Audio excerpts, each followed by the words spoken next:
conception. This ancient stone tablet bears inscriptions in the ancient Rinascita language.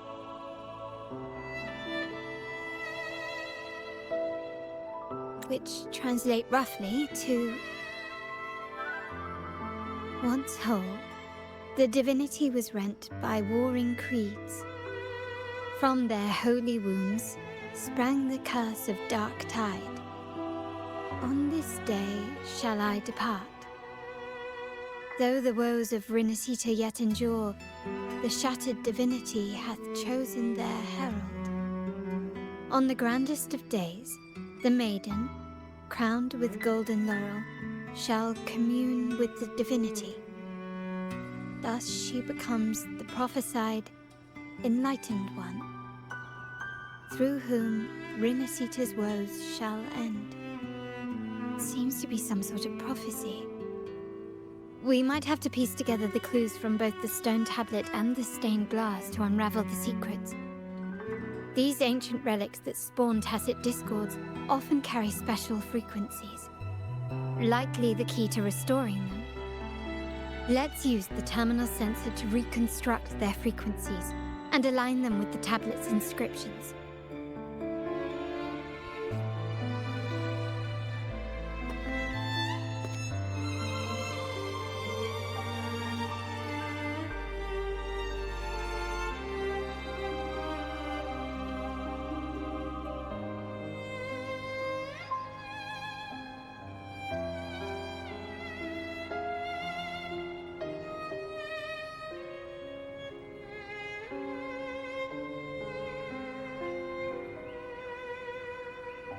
An unwavering faith will resonate with like-minded souls.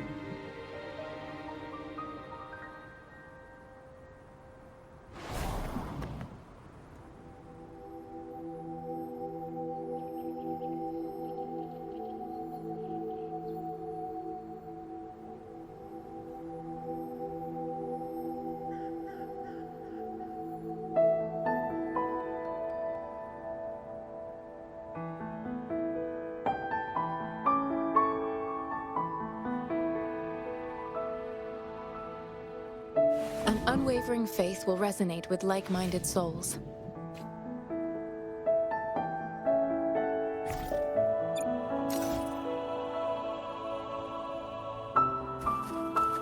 The frequencies of these pieces.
This one shows a man in Primus attire, wielding a lantern-shaped relic to dispel shadows and the monsters within.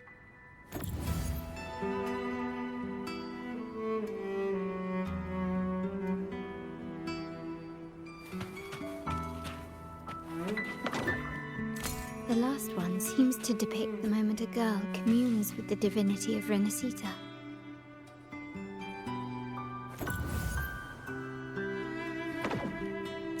This seems to depict the people of Rinascita torn into two warring factions.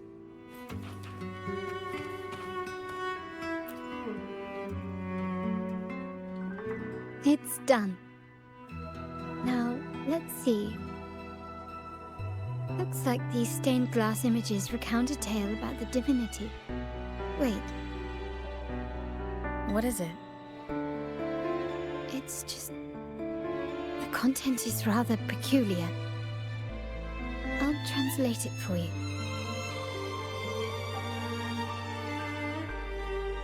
Together with the inscriptions on the tablet, it should be...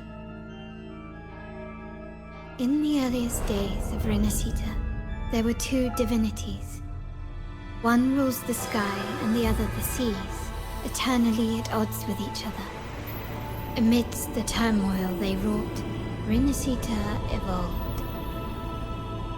In those times of legend, people waged war over their disparate fates. All this was ended by an unprecedented TD outbreak.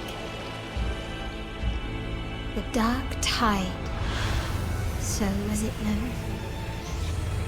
It ravaged a great part of Rinascita. After the Dark Tide, Napoli, the first Primus, restored civilization from the ashes. He founded the Order to guide the broken Laguna. Yet, not long after, he went to be with the Divinity. On his deathbed, he spoke to the believers. Once whole, the Divinity was rent by warring creeds. From their holy wounds sprang the curse of Dark Tide. Though the woes of Rinascita yet endure, the shattered Divinity hath chosen their herald. On the grandest of days, the maiden, crowned with golden laurel, shall commune with the Divinity. Thus she becomes the prophesied enlightened one, through whom Rinascita's woes shall end. Then, the Divinity shall return to its true form, and Rinascita, under its glory, shall be a paradise, free of suffering.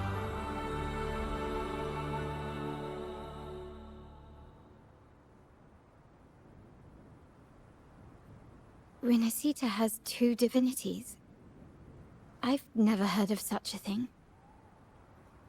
The Montelli family archives hold many documents on Rinascita's past, yet none mentioned two divinities. In Ragusa, the common belief has always been that Sentinel Imperator is the only divinity of Rinascita. But if the images on the stained glass window were fabricated, why would the Order deface them and declare this tower forbidden? There's only one explanation. These are not fabrications, but buried truth. If this is indeed the Order's doing, we must leave here immediately. North of this tower is an island. It should be beyond their reach. Once we get there, you will discover another truth the Order has buried. Watch out!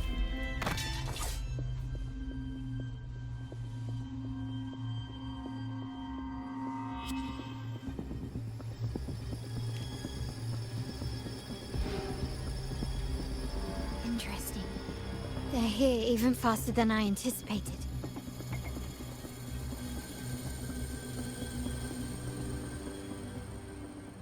Apparently, the Order believes the images on the stained glass to be real. They wouldn't even hesitate to break their facade of neutrality, just to ensure we don't take the secrets out alive.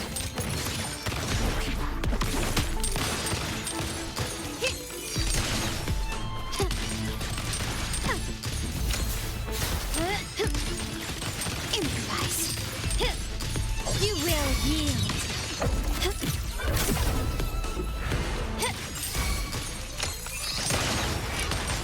An absurd, impudent display. Target confirmed. All is fair in war. Misery follows.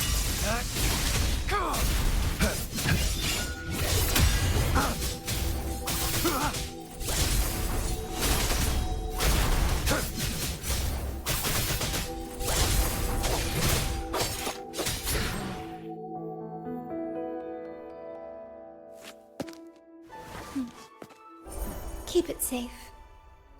I'll handle the rest.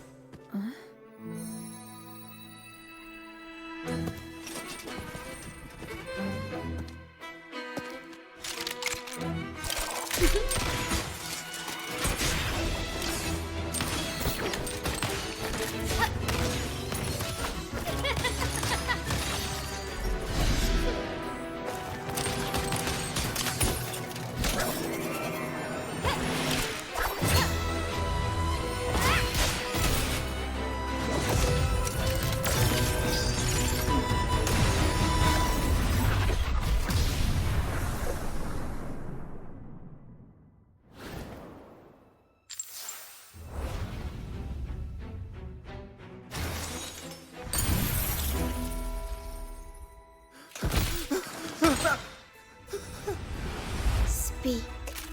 Who gave you the order?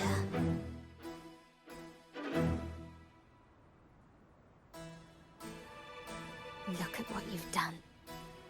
Distorting history. Usurping the Sentinel's authority and colluding with wretches. Who are your accomplices? The Fraxidus, the Phisades, and even some of the Montellis. Am I right? Ahem. Well, I'm afraid I don't understand, Miss Carlotta. It seems you too are lost to madness and hallucination. If you find yourself confused and desire the Sentinel's guidance, I would gladly arrange a personal pilgrim sail for you. Ah, so this is how you treat those truth seekers? Banish them in the name of pilgrimage. Please, lower your weapon. There is still room for discussion, is there not, Miss Carlotta?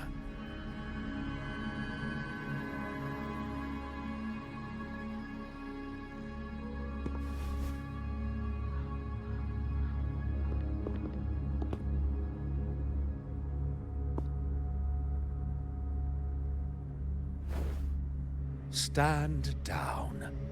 Enough blood has been shed today. Imperator would not revel in senseless sacrifice. The pilgrim's sail is for the transgressors to seek rebirth, not for you to threaten our friends. Repent for your reckless words. Forgive me, Brother Alessio. Ah, honored guest. You have been misinformed, as the truth is not what it seems. My Lord Fenrico has arranged your audience with the Sentinel. Why not hear the Sentinel's wisdom for yourself?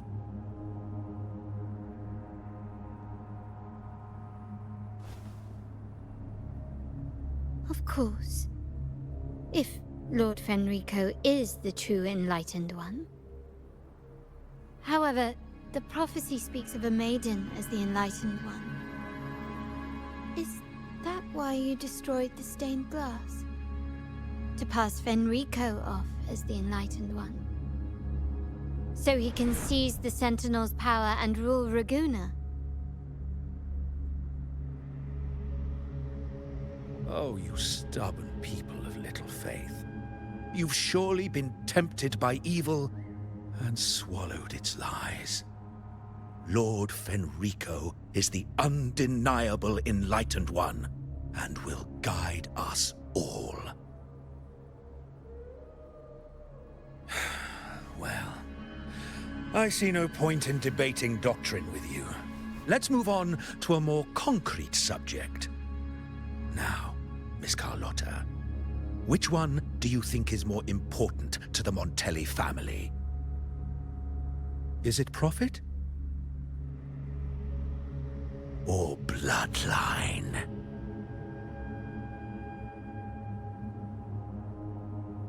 How? That's Uncle Capello's pendant. What did you do to him? good question. What did we do indeed? Quite a faithful one he was. Wouldn't hand over this pendant, the emblem of his faith. But we managed to persuade him. Whether he should be deemed faithful now depends entirely on your actions. And you know what will become of him if we decide his devotion is weak and unworthy.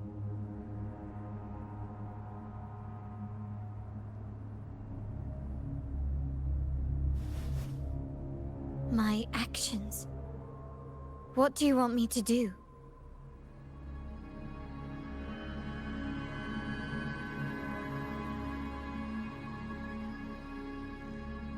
Raise your weapon, faithful Carlotta. Choose wisely now. Where shall you aim? Whose heart will taste your bullet?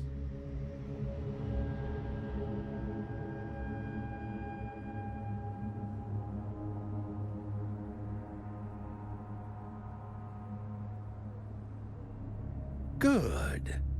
You are a smart one, Miss Carlotta. Carlotta. I'm sorry. Even though the time we shared was very memorable. Excellent. It appears you've made the right choice, as any true Raganazi would. Honoring blood and faith alike. Pull the trigger. End this transgressor's life. The Sentinel shall host a supreme banquet for you in the high heavens.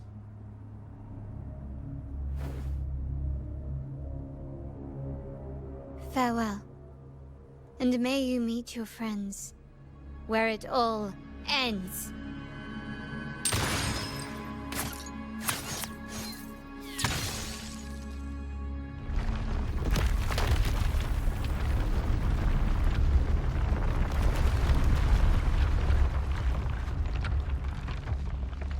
You've disappointed me, Miss Carlotta.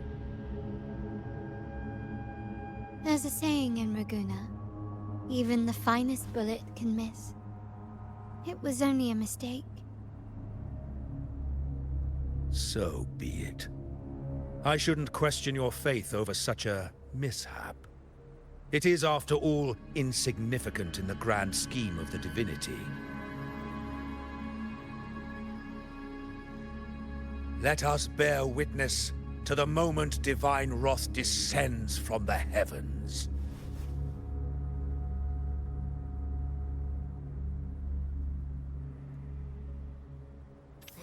That was close.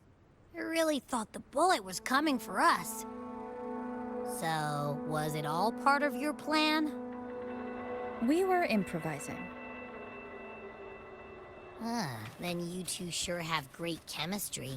But anyway, those bad guys are still after us. So let's get out of here.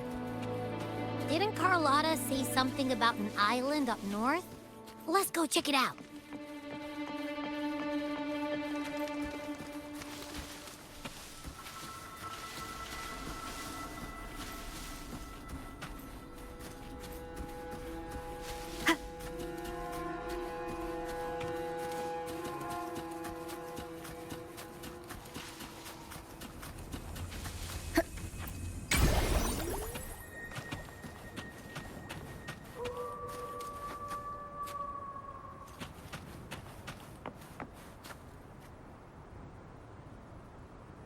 Wait, heads up! Something huge is coming at us! Watch its flame! Quick, get to that clearing!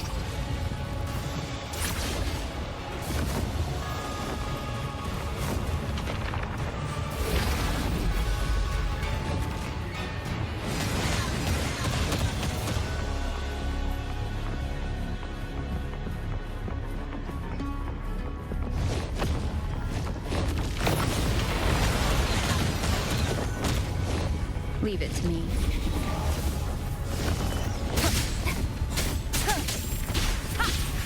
One is the sound.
Leave it to me.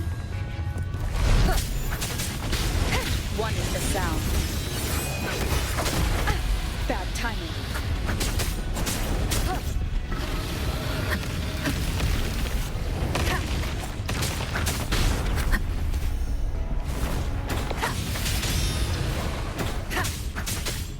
Shadow, follow!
Don't be scared.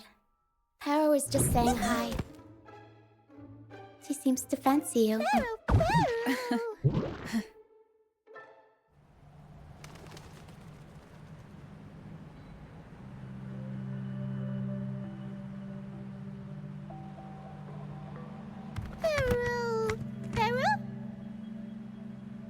I'm not exactly one for formal introductions, Paro.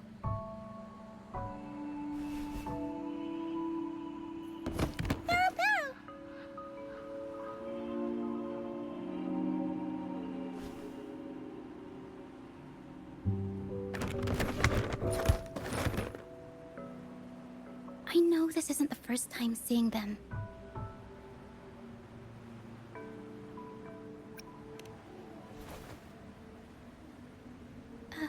Hello, I'm Ochia. We've met before on Brand's ship. I was in this box.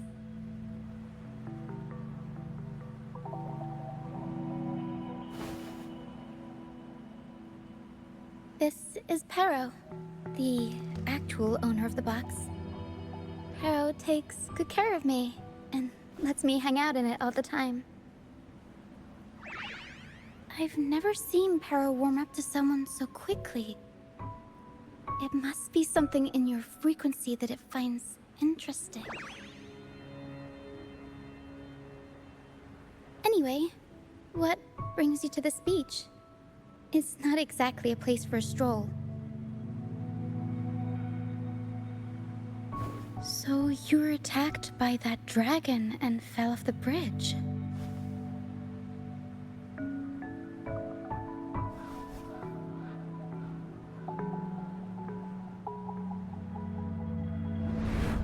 I'm guessing it was Abby who saved you.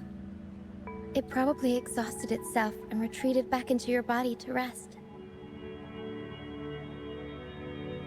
I can still sense Abby's frequency, even if it's faint. What triggered Abby to come out? Something it could absorb? But then, why didn't it work?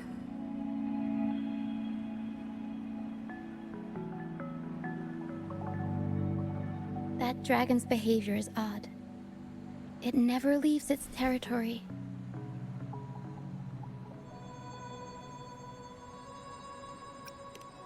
Long ago, this place was a sacred spot for the Order's pilgrims. Then, the dark tide hit, and all those reverberations left behind twisted things up. The remnant clouds from the Sea of Clouds drew hordes of tacit discords here. Now, their whispers fill the air, turning this once holy place of pilgrimage into the penitent's end. This dragon of dirge is a local tacit discord. It grows by feeding on the others. We were supposed to pick you up like Miss Carlotta planned, but things went sideways.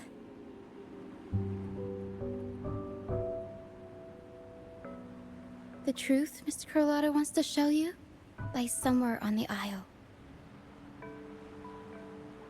But this is not the best place to talk.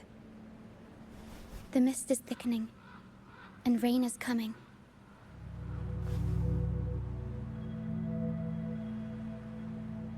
The mist is dangerous here. It traps reverberations, and when it collects enough, they quickly form into tacit discords.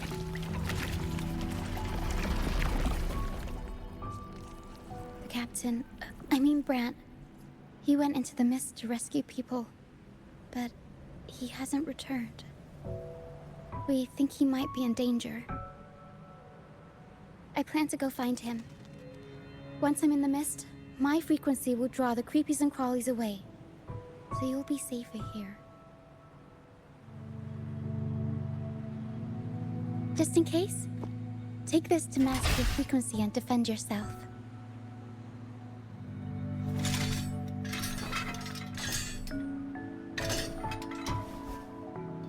Ta-da! Fireworks pistol.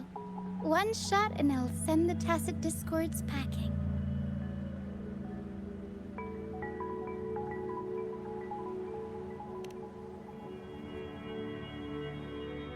It's easy to use. You want to see the upgraded version? Ta-da! Magnum fireworks pistol.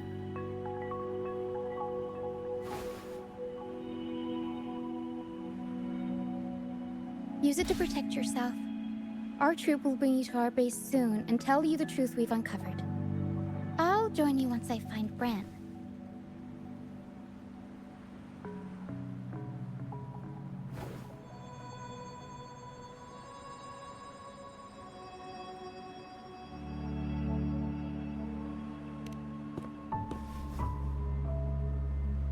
But the mist is dangerous. All right, fine. It's better you see it for yourself. I'll be glad you don't have to fend for yourself alone.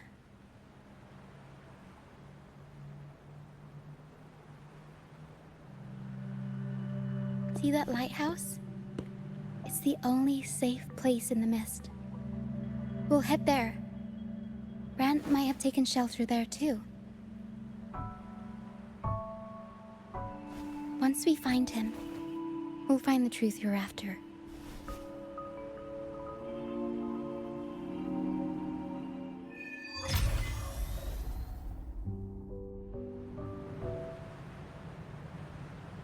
The area up ahead is where the sea mist is thickest. Try to avoid the dark phantoms in the mist. They could turn into tacit discords at any moment.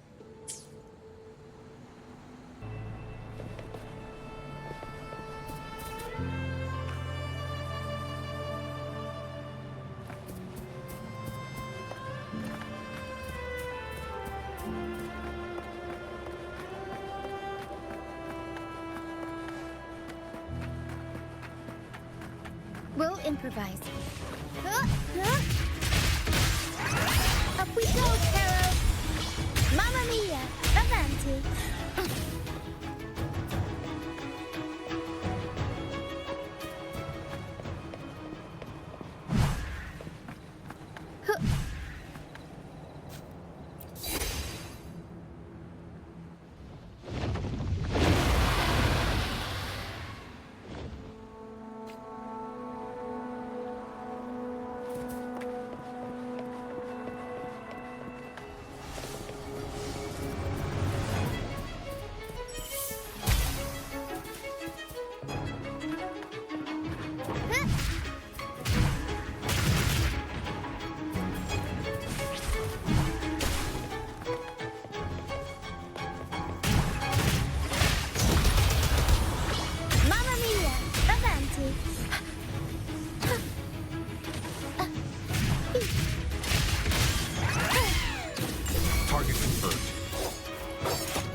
is fair in war.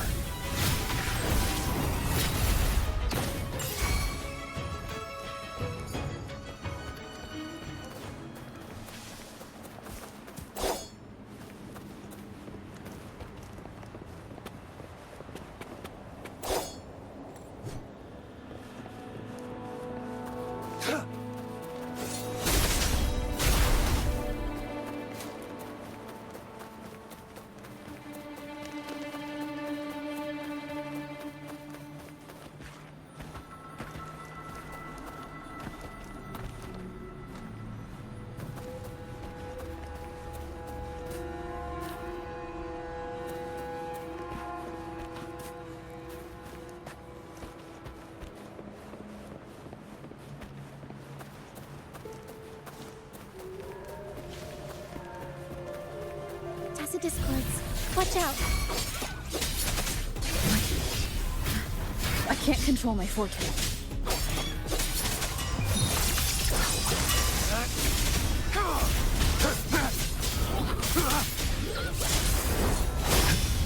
Do your worst.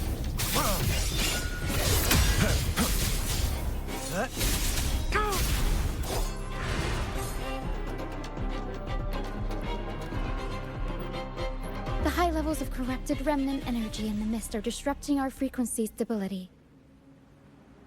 I can help with that. See, fighting here is a bad idea. Let's just try to avoid any threats for now.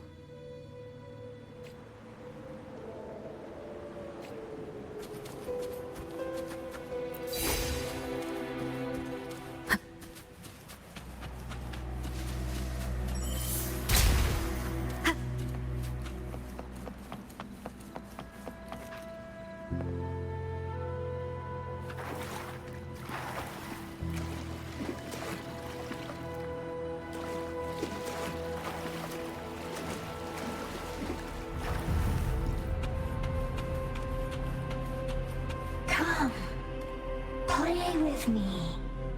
Look for me. Don't worry. They're just reverberations. Potential tacit discords in the making.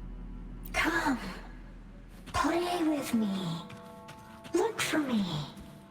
I'm here.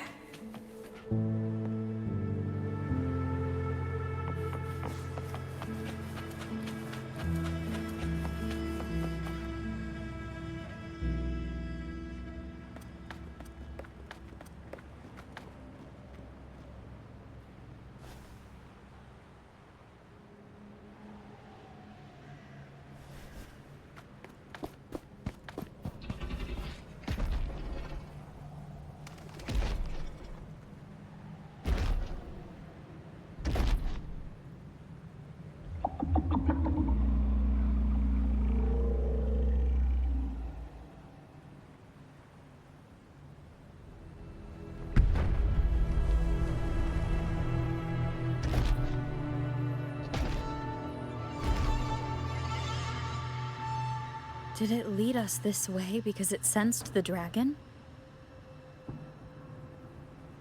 Possibly. Phantoms are sensitive to frequencies, so navigating the mist is second nature for them. The game isn't over. Here, come quickly. I think I figured out what they're doing. We'll be out of the mist soon.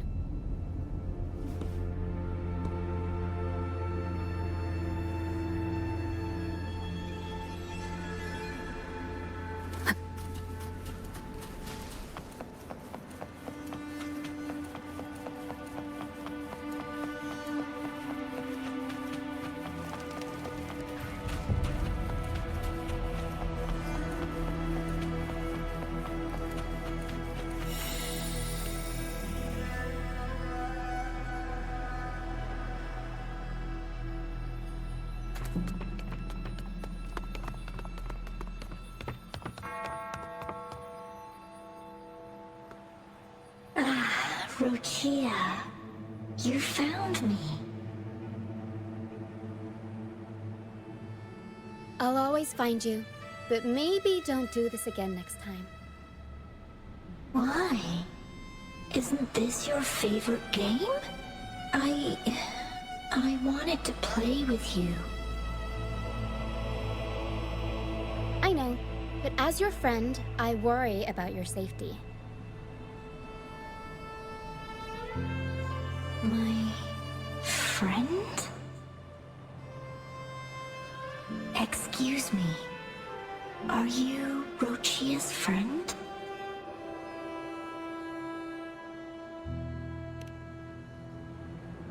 Ah, how wonderful.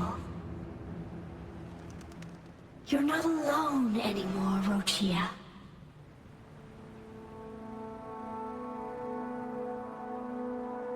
Yes, I have friends now. I'm so happy for you. All is well. Fly, fly to the high heavens. We are born free, and our souls will soar even in death.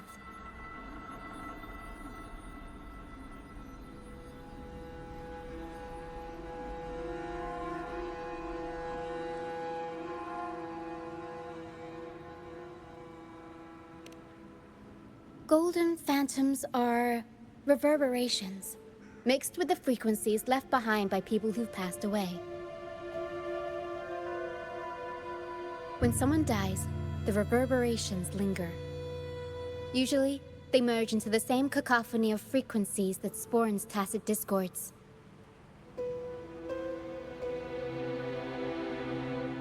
But sometimes, a trace of their final will remains, and the mist shapes this into phantoms.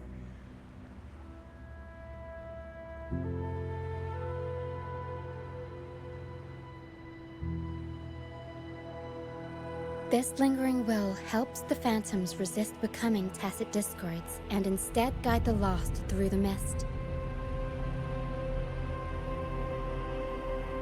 If the mist clears, they'll vanish. If the mist lingers, their fate is sealed. It will only be a matter of time before they merge with other reverberations and become tacit discords.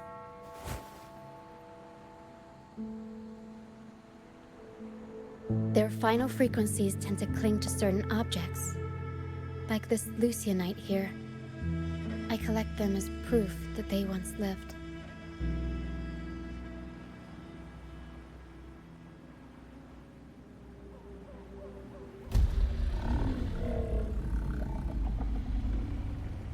Otherwise, the dragon will devour every last trace of their frequency.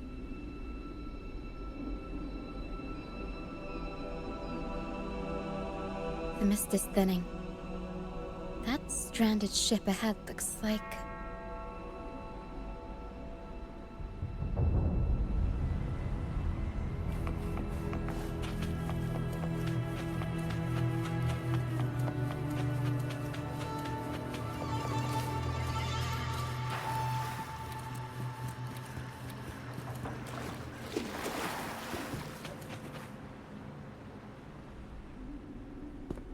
A pilgrim sail?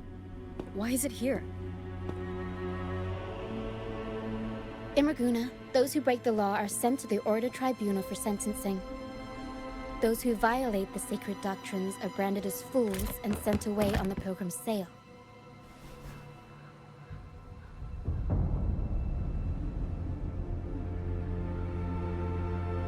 It's said that when the first dark tide ravaged Rinascita, the first Primus followed the currents on a rickety boat and met the Sentinel in person. That's where the pilgrim's sail tradition came from. Now the fools retrace the Primus's journey, reflecting on their mistakes along the way. There's a strong undercurrent around this isle, likely caused by that first dark tide. It drags all pilgrim sails here unless the ship's course is altered.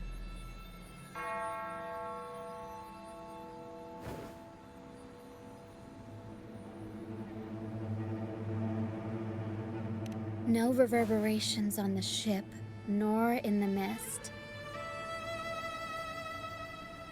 The people must have escaped. But with the mist this thick, we need to stay on guard.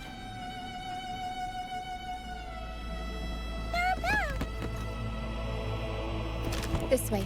Head to the lighthouse. I hear the sounds of fighting. Watch out. Tacit discords are gathering. Looks like our brief intermission is over. Time to let the ghosts have their moment on stage. Come on then! Let the flames of battle ignite our souls! Is that Brand? Only Brand would call them ghosts with that kind of flair. It must be him. But I can't tell where he is in the mist. Anyway, let's deal with the trouble here first. The show's over, ghosts. Time to take your final bow. Watch your back. A marvelous shot. You've earned your stripes, first mate. You're welcome. But if you tilted your head just 10 centimeters to the left, it wouldn't have been the Discord's head that got popped. It'd be yours.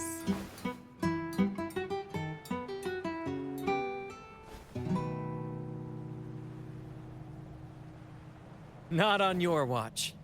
Besides, fortune always smiles on me. Except in bets. And we've crossed paths with the rover again. Can't get luckier than that. We shouldn't have let her get caught up in this mess.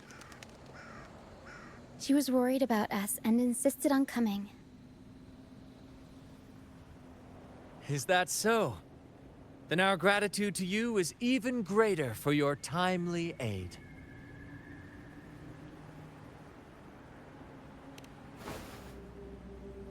To find the brightest truth, one must delve into the deepest shadows. Such bravery deserves to be hailed, my friend. Where is everyone on the Pilgrim sail? I was patrolling the coast earlier when I saw their ship drifting into the mist. Time was against us, so I departed alone without alerting the crew. Thank you. Don't be afraid. You're safe with us. You've got some skill, you know. Holding your own for so long in a trial against the Tacit Discords? Trial? I don't buy into the Order's nonsense. I've worked hard all my life and stayed true to the Order's teachings about forsaking earthly pleasures for divine favor. And what do I get in return? Heavier taxes.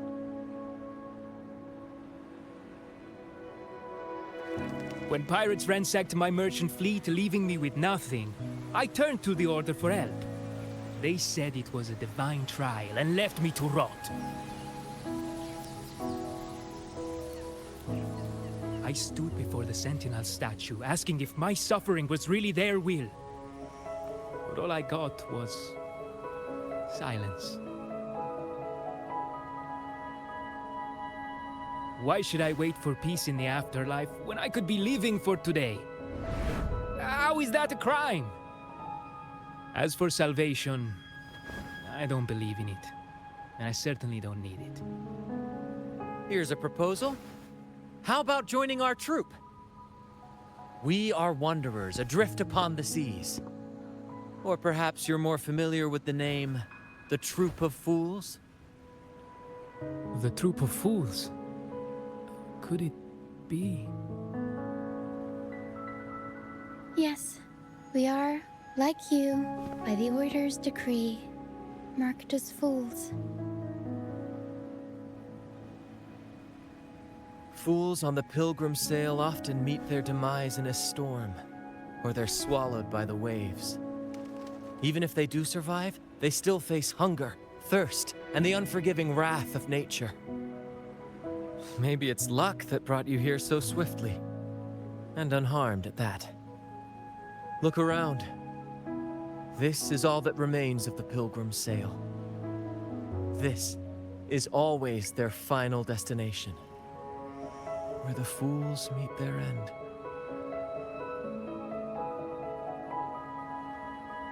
Yes, the pilgrimage is nothing but a banishment in disguise. The path to salvation they speak of doesn't exist. Otherwise, how could this once sacred place now look like such a hellish wasteland? Wait. Sacred place? No wonder the others were talking about it on the ship. They believed the Order's promise that prayers at the sacrificial arena would grant them forgiveness. They must be heading up the mountain now. I didn't expect their faith to lead them that far. If only they knew it was just one of the Order's lies.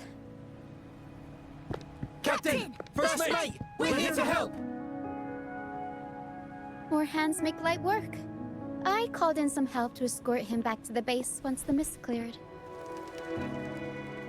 Ah, the first mate's foresight is unmatched. Then the three of us can head up the mountain. But beware, my friend.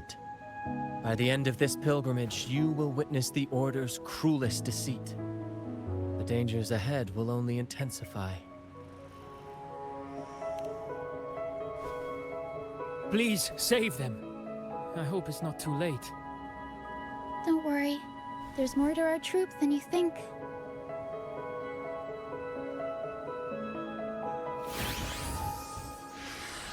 This wing ray can fly us up the mountain. You two go first. You'll find I'm very convenient to bring along. All right then. All hands, prepare to ascend!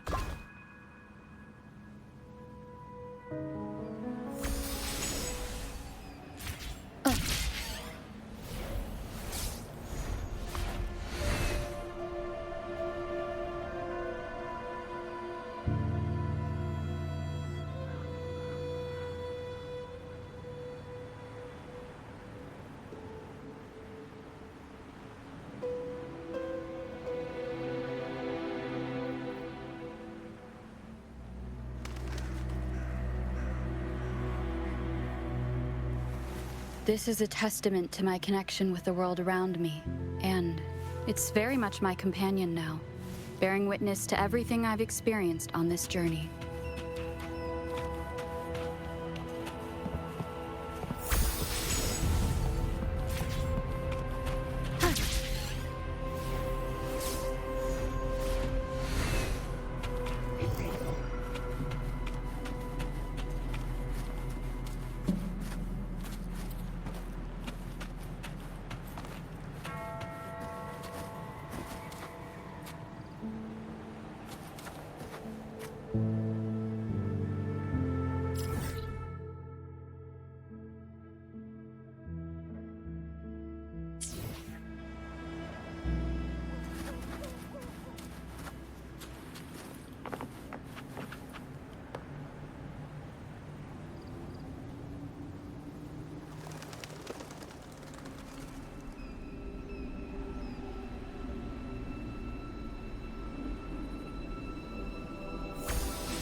Tacit discourse incoming. Stay alert, everyone.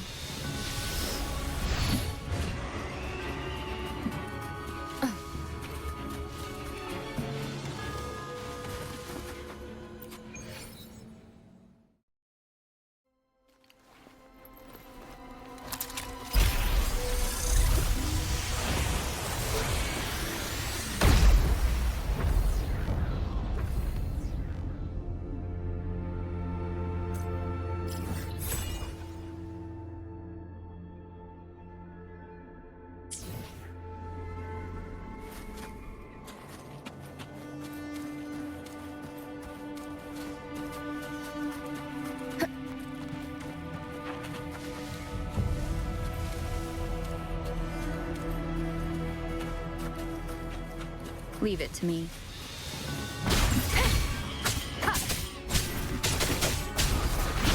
One with the sound. Shadow, follow!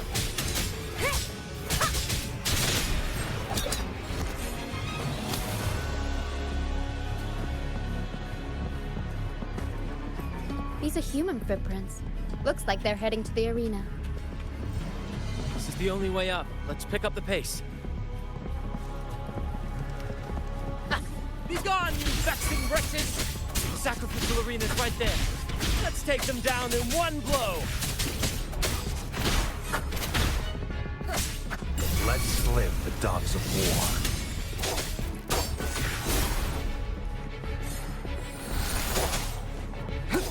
war. All is fair in war.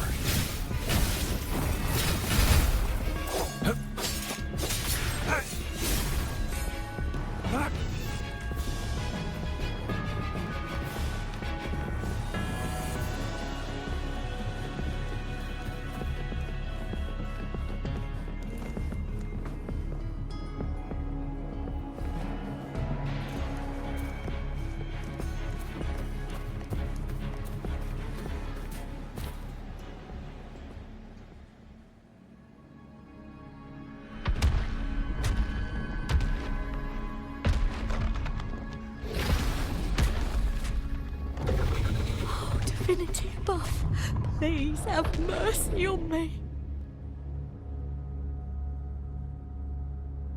Is this some kind of test for me? I see. No matter how harsh the punishment, I'll take it. Even if... Even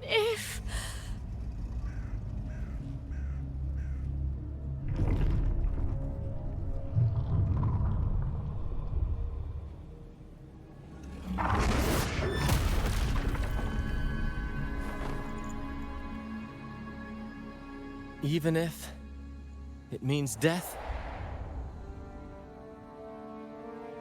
We've never done anything that warrants paying with our lives.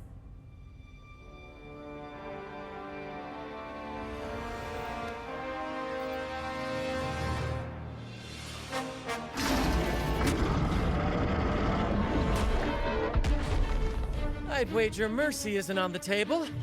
However,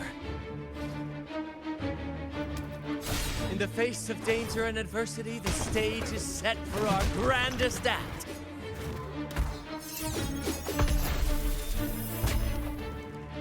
Brant, you handle the tacit discords. I've got the dragon.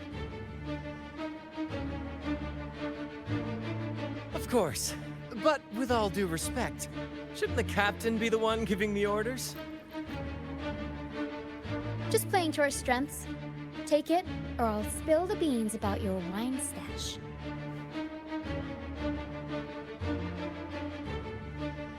Why, aye, first mate.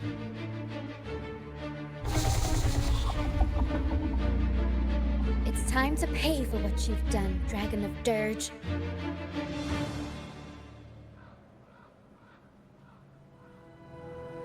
Who's the prey now?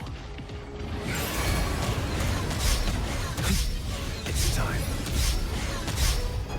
Misery follows.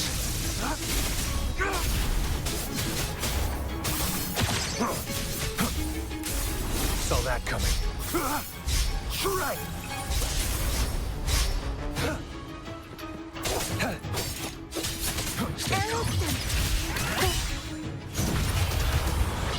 Mamma mia! Avanti! Figurati!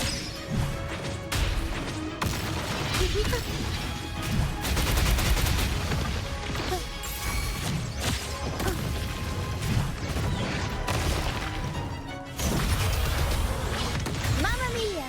Avanti!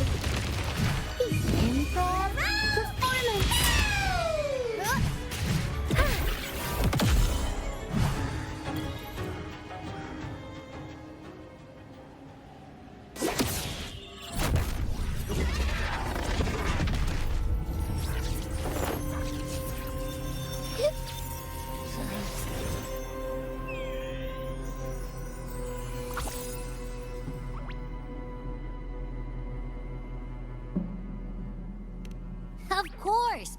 You think that little lizard could take me down? I just took a nap after eating its frequency.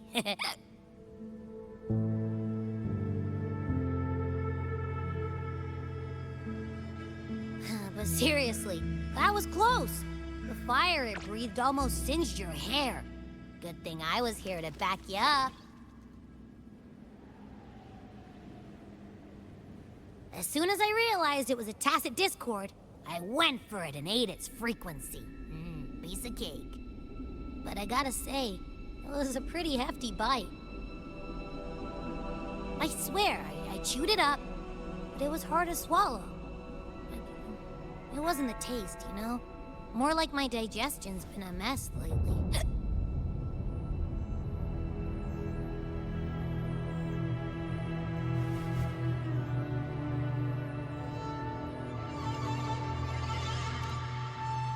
That's not the point. The real deal is, I found something crazy in its frequency. You said you somehow experienced empathy with the tacit discord back in Jinzhou, right? How about trying that again with this guy?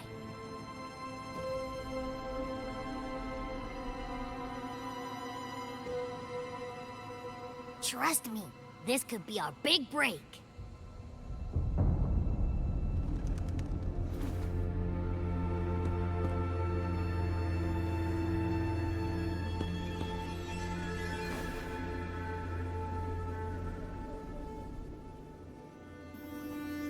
Gehenna, a wretched soul mourned by none. You are reborn to fulfill our sacred rite, illuminate the path of salvation. Become the fiery hand of judgment, purging all transgressions. Cleanse every soul ensnared by their own indulgence. Those who cannot withstand the trial by fire shall forever be barred from our pure land.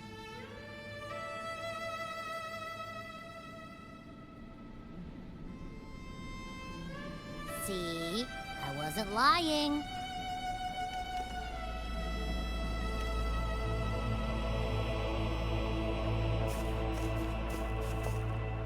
Tacit discord's frequencies are perpetually fading, inching toward their end. Their only way to maintain their existence is to consume other frequencies as food. The dark tide and mist enveloping this isle have drawn in countless tacit discords. Their frequencies should have been enough to feed the dragon. If what you saw is true, then the Order must have used some trick to control the dragon, making its frequency fade away faster than it should. That means they could be responsible for why the dragon began attacking all living beings, including humans.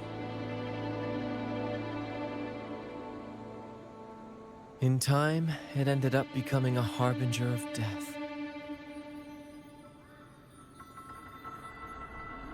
I found this during the previous battle. It seems the Fraxidus had their hand in this case as well.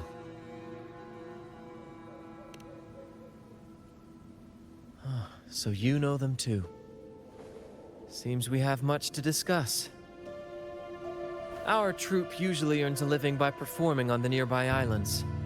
Sometimes we take on escort missions for merchant ships as well. That's how we first got acquainted with the Fraxidus. At first, they were just lurking about, raiding ships. But as the Carnival drew near, their actions grew suspicious. We noticed them lingering around a certain sea. Remember Cetus the Tidebreaker? The creature that attacked you when we first met? After we parted ways, we went searching for it to find out what had gone wrong.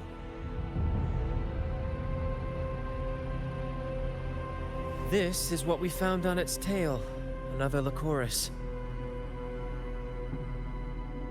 Alas, the tidebreaker slipped away into the deep beyond our reach.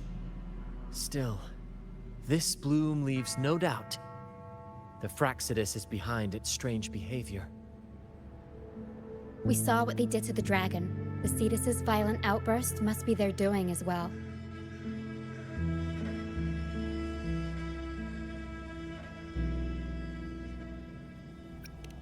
They say the Carnival is a ceremony to resonate with the Sentinel.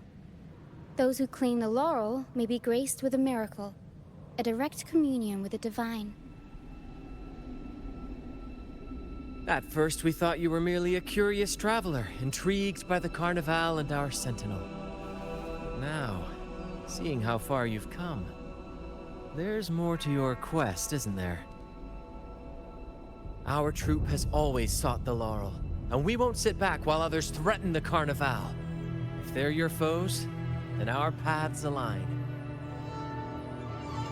Remember I mentioned one of ours who once claimed the laurel? He wasn't with us when we first met.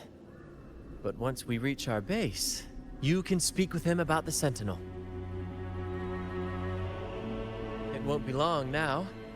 After such an adventure, a well-earned rest awaits.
Wind guide me.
Here we are, ladies and gentlemen. Allow me to present to you our sanctuary. A haven for all the surviving fools at the edge of the world.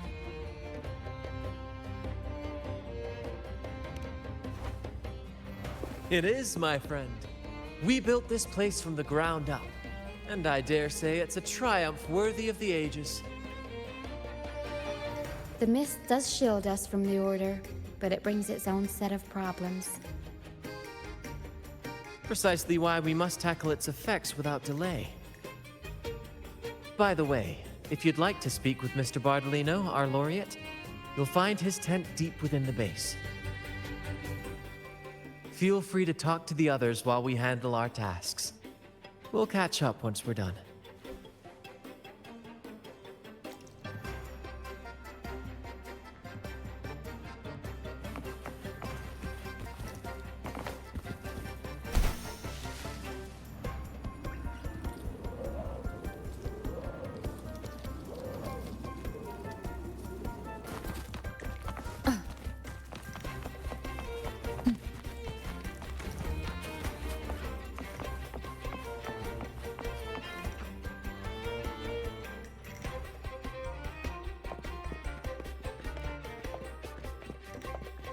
Relax, young man. Life's only just unfurling its sails for you. Why sit there like one of those dour statues in the Order's halls? Don't be afraid to show a little spark. I was just thinking about my future.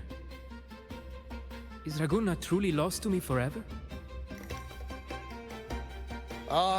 Some have found their way back, but under the Order's watchful eye. Is that really what you want? A life without freedom? Listen, you don't need a grand stage to leave your mark. A true Raganazi can turn even a ragged tent into the finest theater. That's what I'm preparing to do.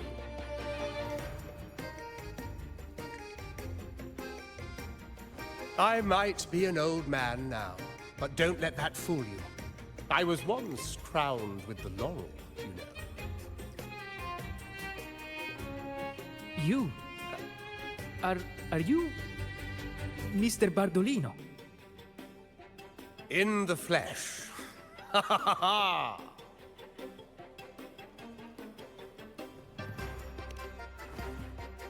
As I took my final bow on stage, a bright light pierced through the clouds, shining down from the sky. And then, a radiant laurel descended upon me, and I heard a voice. It was the Sentinel's voice, ringing in my head. I asked them a question that had puzzled me since childhood. The ultimate philosophical riddle. What should I eat tonight? And they answered, the body is the temple of the mind. To keep your mind sharp, do consume healthy food, such as the loris salad.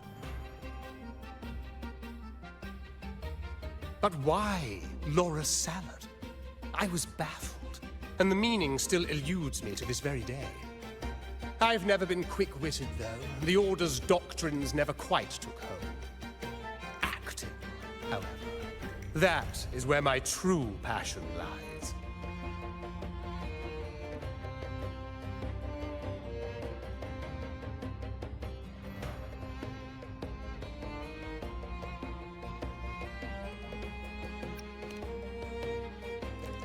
But why did a blessed laureate like you get banished by the Order? Back when I won the laurel, Raguna was led by the Holy Maiden.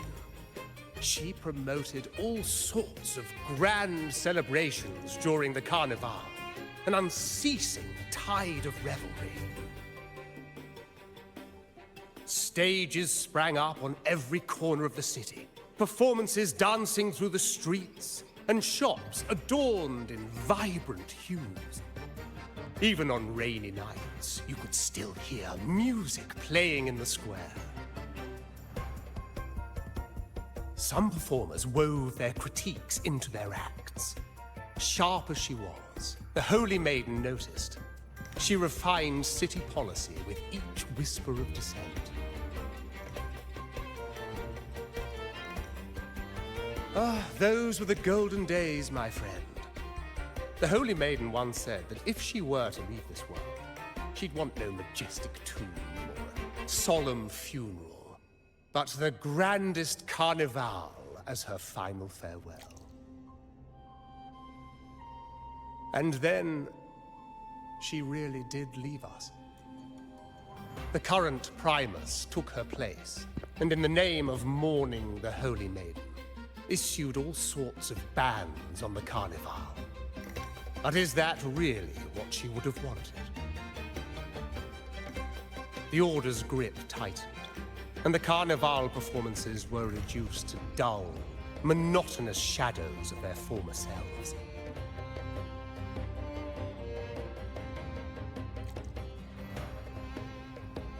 One year, I strung a wire from a gondola to the top of the clock tower in Liberty Square, and another from the tower to the Thessalia's mansion. Then, I disguised myself as one of the LaGuardia to fool the acolytes, and climbed to the roof along the wire. Midway through the Order's performance, I hopped on a wing ray with a cloudcaster, showering the entire city with flowers. Yes, it was a magnificent sight. The wing ray soared higher than the acolytes could reach. They couldn't do anything but watch golden pink petals rain from the sky for 3 whole days. They struggled to clean up the flowers from the streets, and it took a downpour to wash them all away. That cloudcaster, adapted from a music van, became the prototype for the one we use on stage today.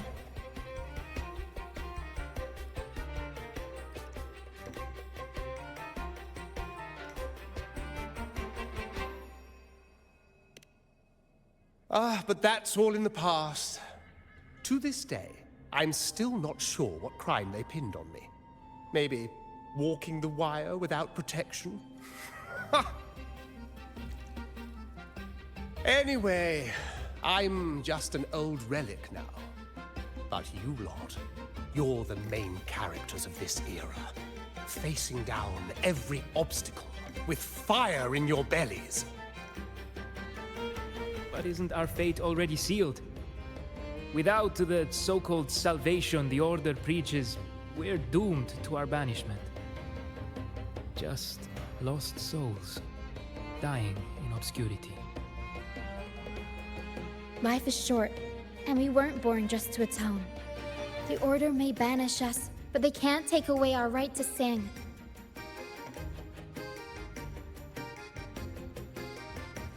Death is one of many possible ends, but it's certainly not the worst.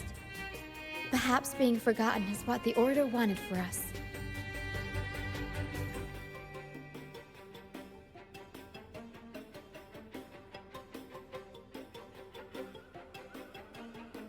They want to erase all traces of our existence, grind us into dust and drag us into the abyss. But we'll fight the tide and live our lives to the fullest. Members of the troupe may come and go, but they never truly left us. Their deeds and songs are passed down through the ages. One day, our voices will echo across every land. Our words will reach every corner of the world. And by then, even the tacit discords in the stormy sea will know our names. That's the spirit, boy! Even if I can't earn myself a proper title, I'll become Rinascita's most enigmatic legend. When I'm gone, I'll leave behind a coffin that sings. Or maybe turn into a lark, singing every day and night!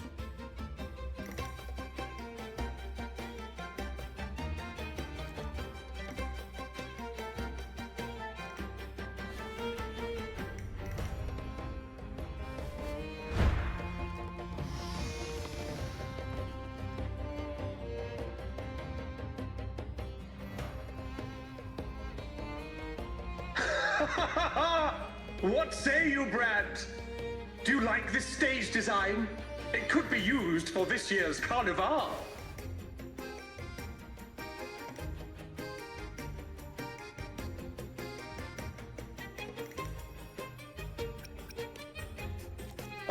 Our little chat reminded me of those good old days.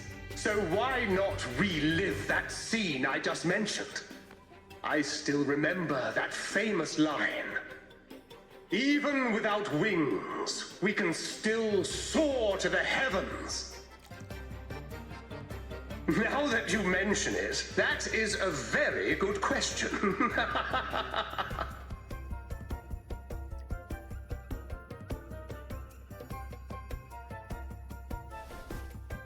Please don't mind him. We like our performances big and bold, after all.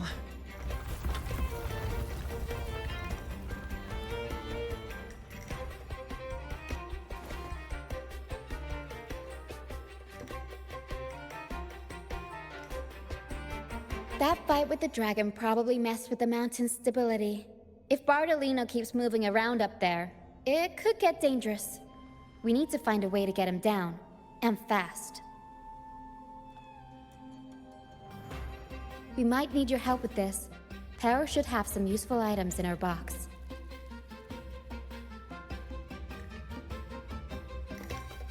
We've got a cloudcaster that can conjure up some fluffy cloud cushions. They'd make the perfect stairs to reach Mr. Bardolino, or catch him for a soft landing. But some of its parts have been borrowed by other troop members.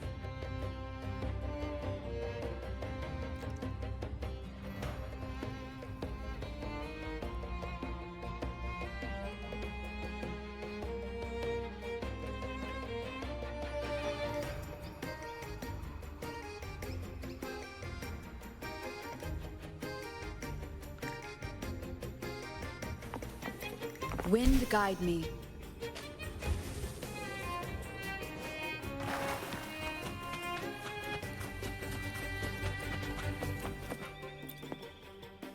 Come on, fish. Come to my net. Yeah, I borrowed the reel for me fishing rod. We scavenge all sorts of stuff from the beach and fix them up as needed. Nothing goes to waste. Don't be fooled by appearances. This stuff can be...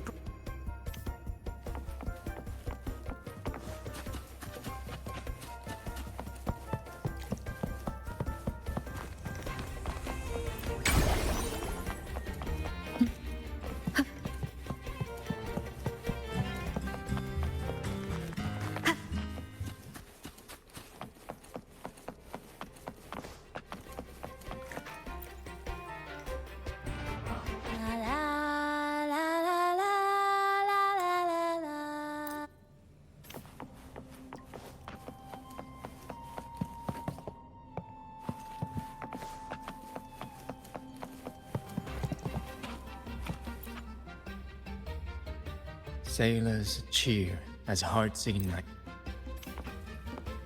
Good. We have all the parts now. Time to work, Pero.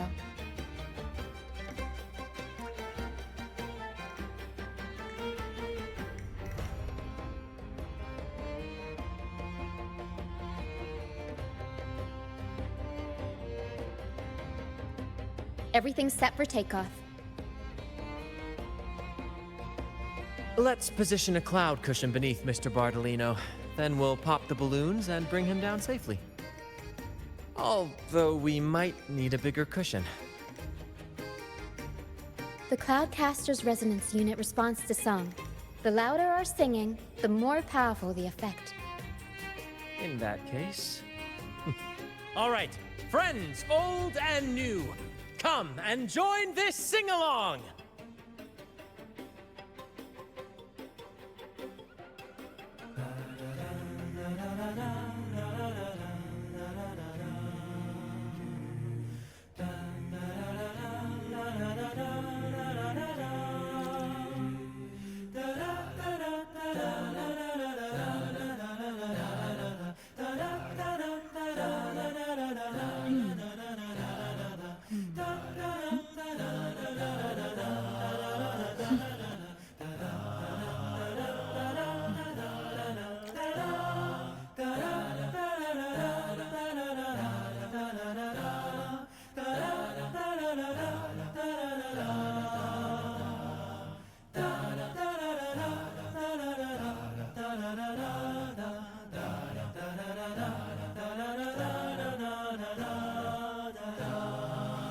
This is a testament to my connection with the world around me, and it's very much my companion now, bearing witness to everything I've experienced on this journey.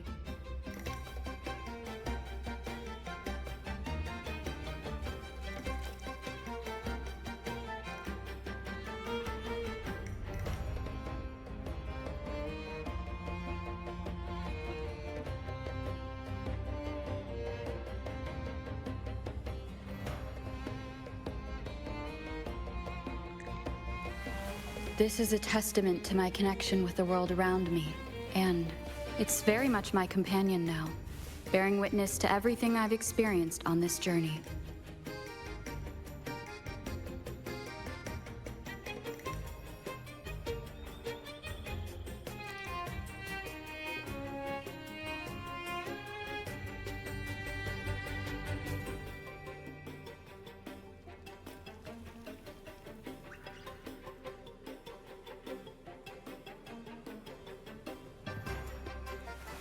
This is a testament to my connection with the world around me, and it's very much my companion now, bearing witness to everything I've experienced on this journey.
This is a testament to my connection with the world around me, and it's very much my companion now, bearing witness to everything I've experienced on this journey.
Bullseye!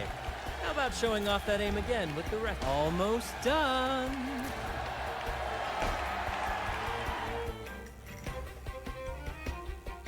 Oh, thank you, dear girl. You helped me complete this performance and fulfill one of my dearest wishes. Please, I'll gladly give you my most prized possession.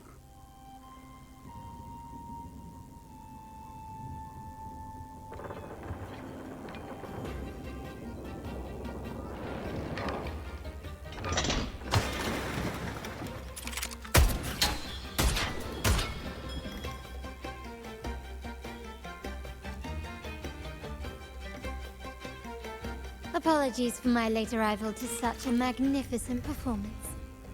Did I miss anything? Oh my, oh my. What an honor to witness the beauty of our generous benefactor.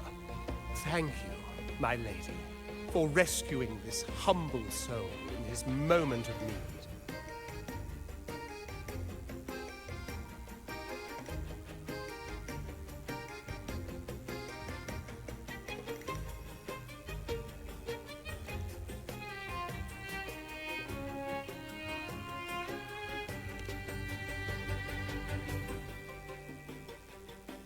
You flatter me. The family's protection extends to all who stand by us. Might I say what a pleasure it is to see you again, Miss Carlotta. You have my heartfelt gratitude.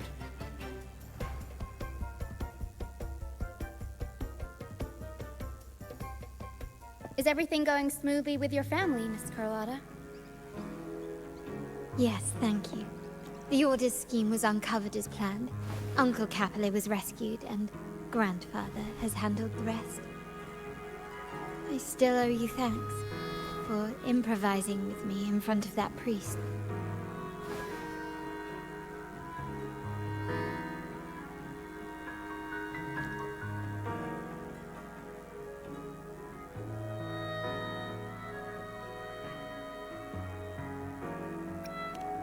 You've got a sharp mind. No pain, no gain, as Grandfather used to say. I'm pleased we're on the same page.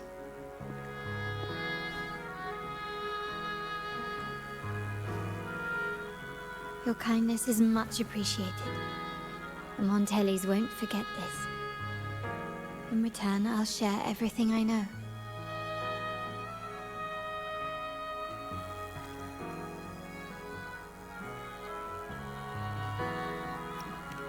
I believe you've noticed that the Order has been undermining the family under the guise of its doctrines. Alienation, monopolization, just a few tricks up their sleeve. Their true motives, however, run deeper. Their alliance with the Fraxidus speaks volumes. While we don't know the full extent of their conspiracy, one thing is clear. Their sights are set on this year's carnival. The carnival is likely where you'll find clues about the Sentinel.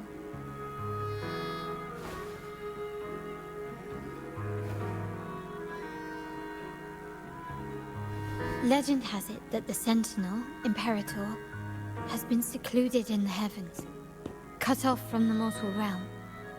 The last record of the Sentinel is from the Carnival a decade ago. At that time, the entire city was shrouded in mist. Ghosts roamed the streets, a dragon roared from the sky, and a sea behemoth raged, summoning towering waves. Do any clues come to mind?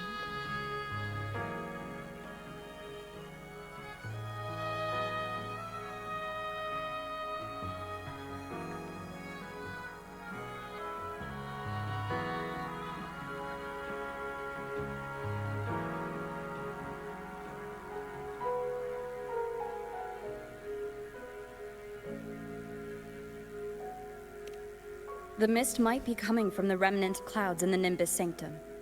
Lorelei has the power to purify and control them, but the Fraxidus interfered. Remnant clouds corrupted by evil will disrupt Echo's frequencies. If the mist had spread to the city, it would have stirred the echoes into chaos.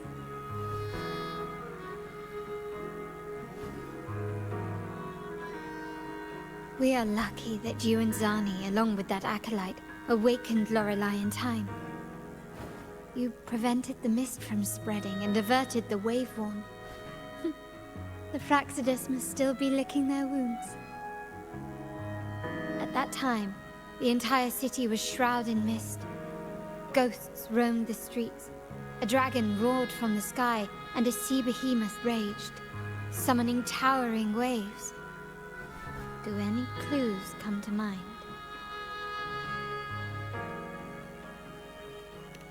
The Montelli traders used Lycoris in experiments to turn echoes back into tacit discords. If they were successful, the ghosts seen 10 years ago may have also been created this way. Ghost is just a dramatic name given by the Raganesi for tacit discords. They look nearly identical to echoes, especially in the mist.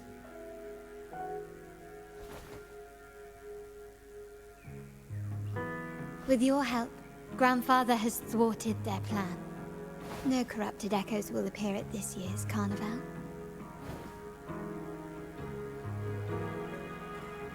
At that time, the entire city was shrouded in mist. Ghosts roamed the streets. A dragon roared from the sky, and a sea behemoth raged, summoning towering waves. Do any clues come to mind? The Order has allied with the Fraxidus to control the dragon. From what I saw when I connected with its frequency, they might be planning to command it to attack Raguna during the Carnival. After the Tacit Discords took over this isle, the Order used them as an excuse to forbid any entry. It might be their way of concealing the dragon's existence. But without the Lycoris, the Dragon of Dirge is now off the table.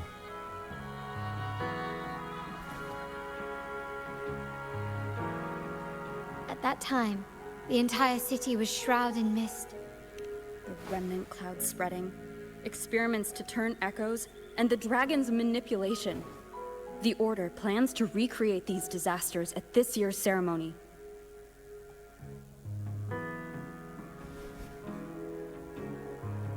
The Order and the Fraxidus are allies.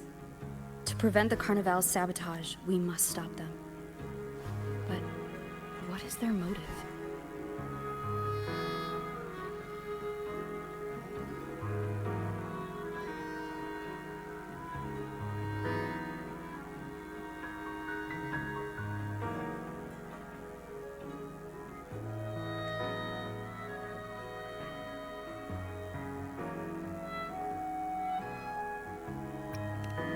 The Primus called it a divine punishment, and took the opportunity to appear as a savior. A perfect way to build legitimacy. The Order relies on the people's faith in the Sentinel. With the Sentinel's 10-year absence, faith in the Order has waned. They must be desperate to restore that trust. It is for this reason that the Order has been forced to revive the festival.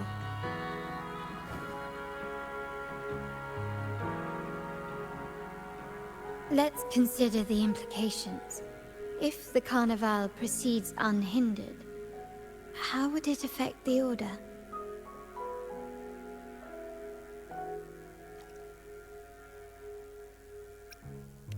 The current Primus claims to be the Enlightened One, the Sentinel's Resonator. However, based on the prophecy we found in the ruins, this role is meant for the young maiden who is destined to heed the divine oracles during the Carnival. The Carnival is the only time humans can directly communicate with the Sentinel. Normally, it's the Primus who conveys the Sentinel's words. A successful Carnival offers a chance for citizens to meet the Sentinel in person. But for the Primus, and possibly the Order, it poses a threat if they've been fabricating the oracles. To sabotage it while still maintaining their authority, they partnered with the Fraxidus.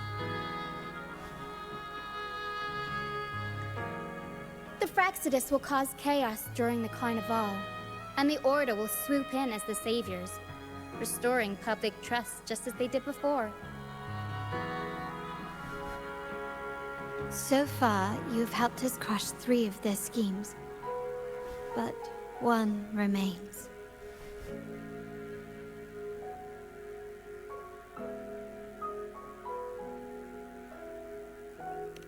We have evidence that the Cetus is being manipulated, and the Fraccidus are setting up their final plan. With their whereabouts unknown, we'll need to adapt our strategy as the Carnival unfolds. From what I've noticed, you're not one to act passively or pin your hopes on others. You prefer to strike first and steer events in your favor. Winning the Laurel might give you the chance to talk with the Sentinel. The Sentinel's resonator may also be present, so...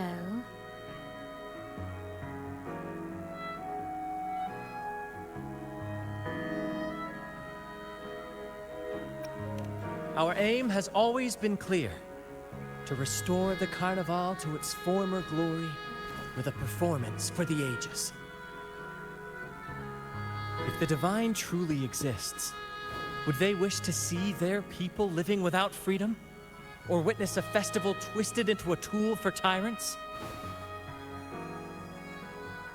If we win the Laurel, we'll show that such punishment is absurd. But if that's truly their design, we shall break those divine shackles ourselves. Whether Divinity exists or not, we will fight for Raguna's freedom, where everyone has the right to live and pursue a future of their own choosing. The Montellis share this vision. Only in a free society can a fair and open market thrive.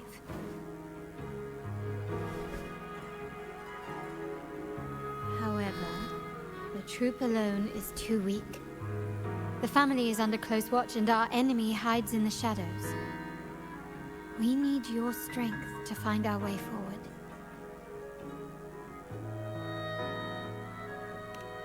Thank you. I'm pleased we've reached an agreement once more.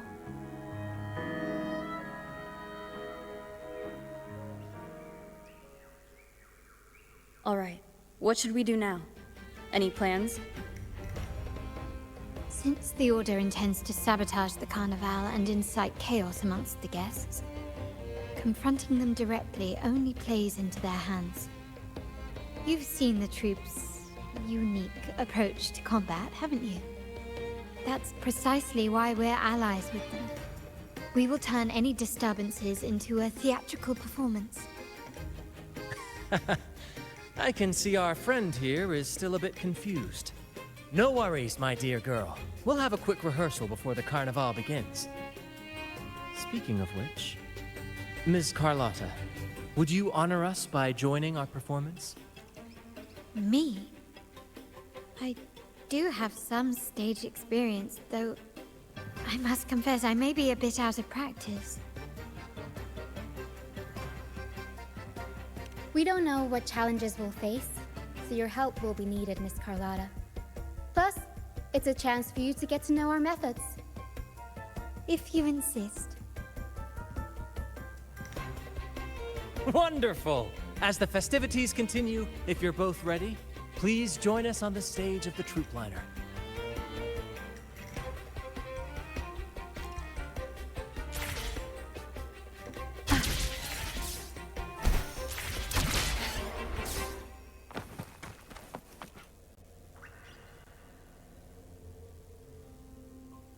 Our rehearsals are rather straightforward. No scripts, just pure intuition and our senses guiding us. That's what makes Commedia Improviso truly come alive. For our improvised comedy, we start with a theme. From there, we build our lines and act on the fly, responding to the unfolding show and audience reactions. But with the limitless capacity for human creativity at play, the plot can sometimes veer into the, well, unconventional. To prevent things from spiraling too far, we set an anchor for the performance. Pardon my interruption, but I'm quite curious. What sort of bizarre plots have you encountered?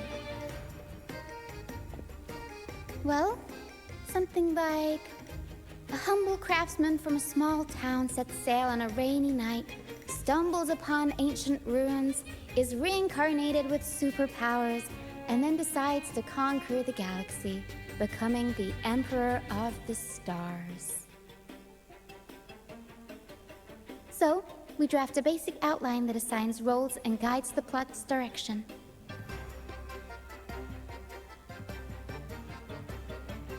And this time, our outline is... a kingdom is attacked, monsters run rampant, and the Demon King has kidnapped the Holy Maiden. A few brave heroes accept the Minister's quest to defeat the Demon King and rescue her.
This outline holds special meaning.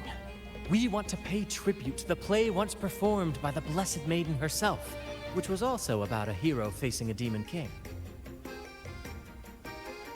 Good people have their wishes fulfilled, heroes appear in a time of crisis, justice triumphs over evil, and united friends are undefeatable. This is the tale the Blessed Maiden once told, and it's a universal story we want to portray. To me, the world is a stage, and performing is much like combat.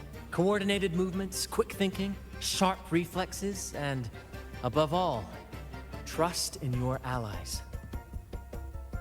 What I'm getting at is that you both are very skilled and capable. We don't have many do's and don'ts. So relax and express yourselves freely on stage. This rehearsal is to help you get familiar with basic stage movements, techniques, and the troupe style, and to build good rapport. Exactly.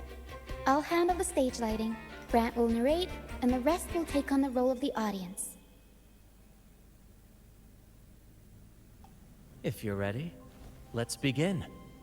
Everyone, a big round of applause to welcome the Rover and Miss Carlotta on stage!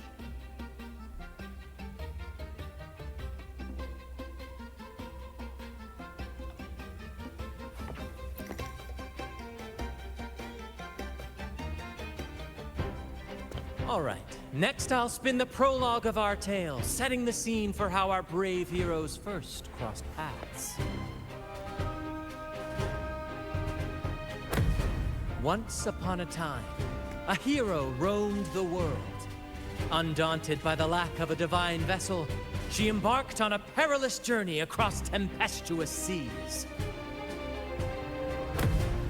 Alone in the dark, a young girl of untethered spirit soared against towering barriers with wings of defiance. The winds of fate brought them together.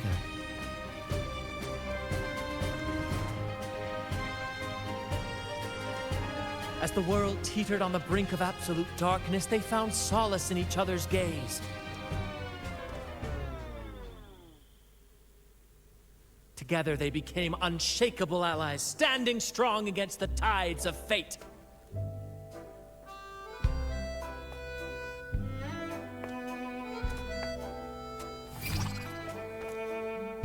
Even if light were to fade from the world and the stars cease to shine, they would still blaze like the sun forever.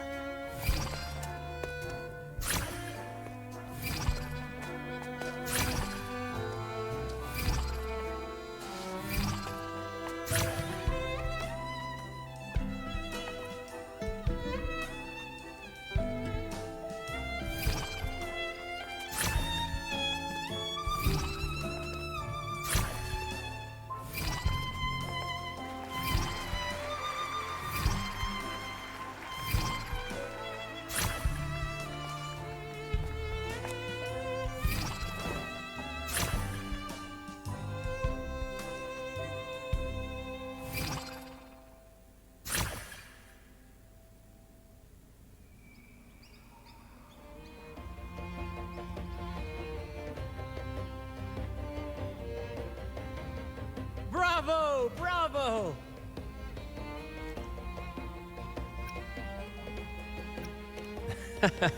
Seeing your chemistry, I decided to take a little creative liberty with the story. Anyway, it didn't stray too far from the outline, right? The thrill of improvisation is in its unpredictability. There's always a rush of excitement with every twist and turn. Your movements were seamless, elegant, and powerful. I'm confident you'll shine at the Carnival. Thank you. It was all thanks to you. You inspired me and kept my spirits high. You'll master it in no time, I'm sure. All right, that's enough for today.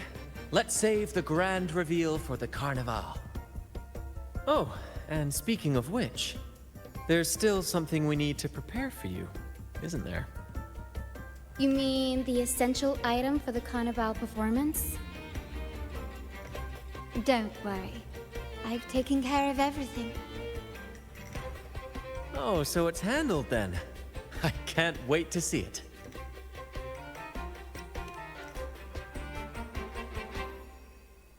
I have a small gift for you.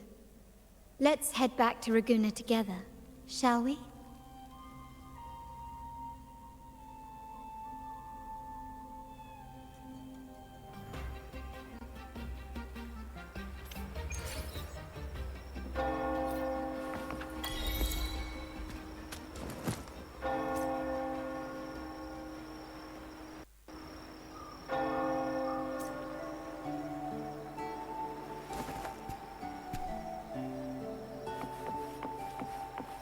Please, follow me.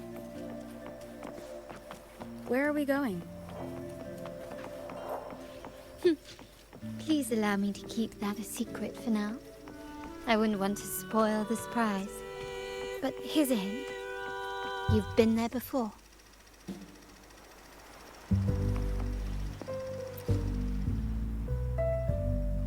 Oh, dear Lady Carlotta, thank the Sentinel you are finally back. I was just about to close up shop to prepare for tomorrow's carnival. You have completed my request, haven't you? Of course, Lady Carlotta. You should have more faith in my skills. Here you are. A small token of my appreciation. Abby, I have something for you as well. Wow, really? I get a gift too? Ha! You're so nice. Ah, so that's why Lady Carlotta was so insistent on using only the finest materials and meticulous craftsmanship for this piece. For a moment, I feared she lost faith in my skills and was plotting to hand over the shop to someone else. I see why this little creation was so important to you, Lady Carlotta. Nyala, you do have a flair for dramatics. Anyway, why don't you unwrap it?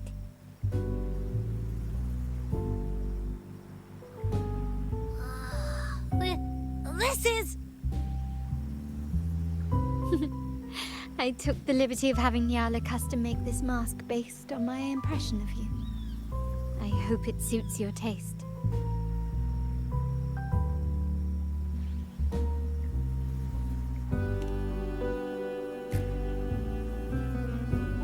I'm pleased you like it. The Carnival is a splendid reverie, and the mask is its passport. May it help you navigate the Carnival with ease, and let you enjoy it to your heart's content. We will, for sure. May I take a bit more of your time? Walk with me through Raguna tonight.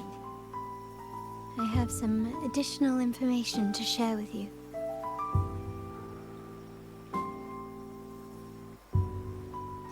Raguna.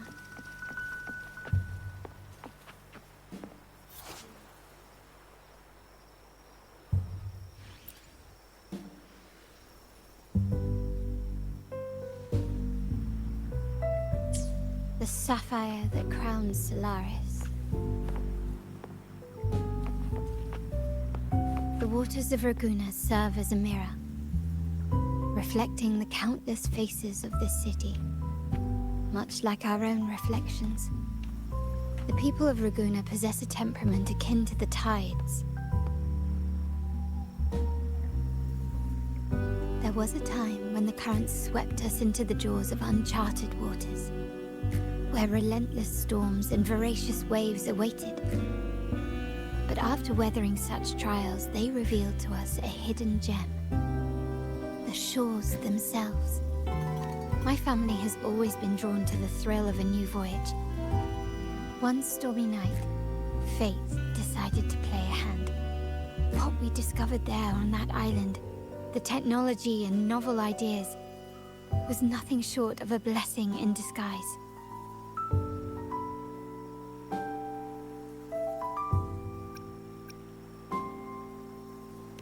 Our intentions might not be as grandiose or ominous as you think. We seek liberation, and to achieve it, we're pursuing the truth behind Rinascita's origins. Legend has it that when people first arrived on this island, Genesis Nexus was already here, welcoming them. The prevailing belief is that the Sentinel gifted us this technology, and despite nobody ever seeing the Sentinel in person, we talk with them through supposed telepathy. Notice anything strange about that story?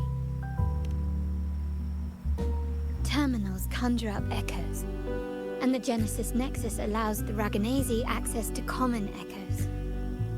If the Genesis Nexus was present when the first settlers arrived, who built it? And really, if no one's ever laid eyes on the Sentinel, how can we be so sure that statue really represents them?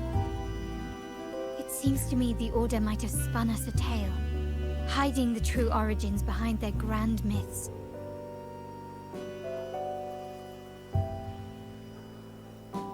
No, we have no ambitions to rule or to renounce our faith. And really, this city should not be ruled by any one entity. The hour grows late. I have arranged accommodations for you at Palazzo Grotta in the south.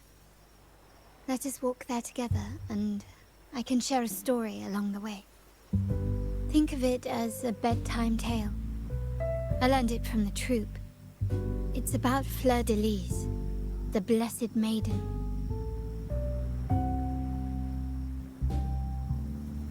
Once, the Blessed Maiden was just a simple peasant girl. During the Sentinel's gratitude rite, the young Fleur de Lis managed to sneak past the guards and drink the sacramental wine. Every drop.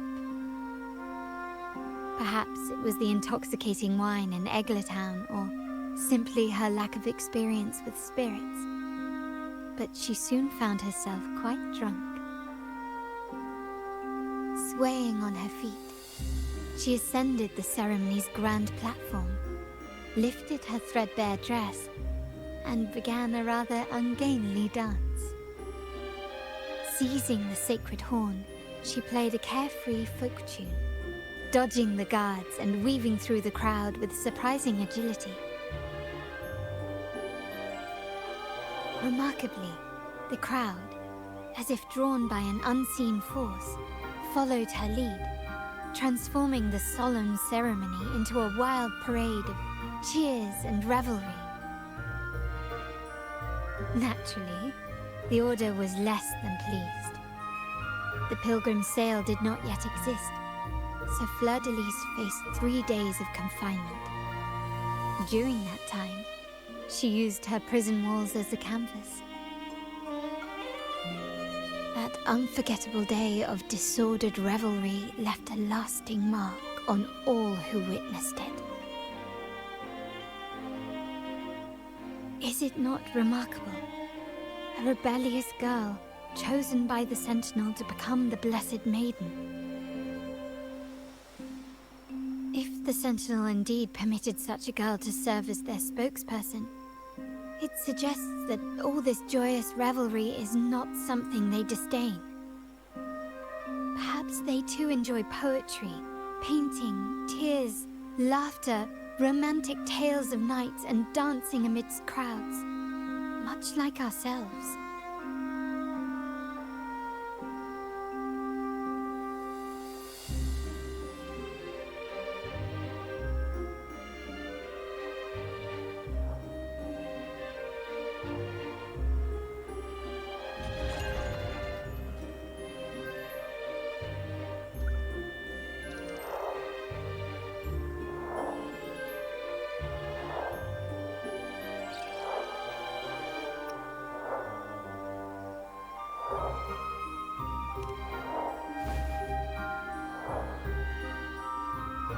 The people of this island came from diverse civilizations now lost to time. But through plays and tradition, they sought to preserve memories of their heritage. In the past, while the clash of cultures led to conflict, the Raganazi united through faith, restoring balance even if precarious. To maintain this unity, we've always needed both a sentinel and a play based on a shared legend that gives us roles. Yet this play has endured for so long that we've become defined by our roles. Noble, commoner, believer, merchant. What was meant to unite us now stifles us.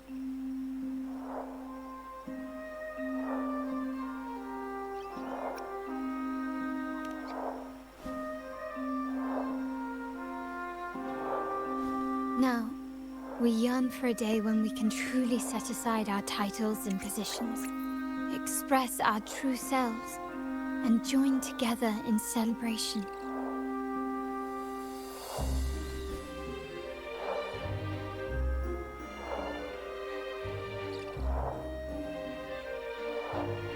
Yes, born from hope and idealism, it reminds the Raganazi of our initial vision of equality and freedom. It also affirms our true worth. While the Order's true intentions remain unclear, we are certain their influence has already eroded the very foundations of our society. People revere the divine figure the Order has constructed, yet they also live in fear of punishment. Legends become accomplices in fostering ignorance, and faith becomes the loyal executioner of cruel punishment. An invisible cage has trapped us all. Speaking of freedom within a cage is absurd. Fear and ignorance are our foremost enemies.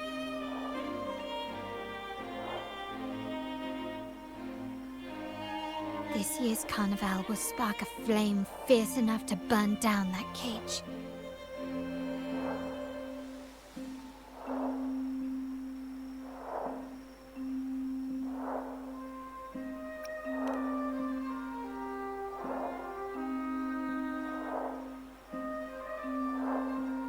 Rest well, and tomorrow we shall take the stage together at the carnival.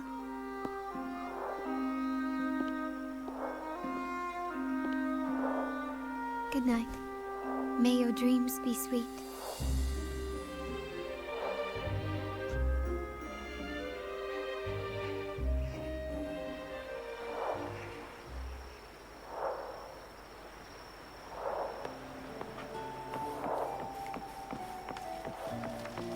Vicky, don't let it burn.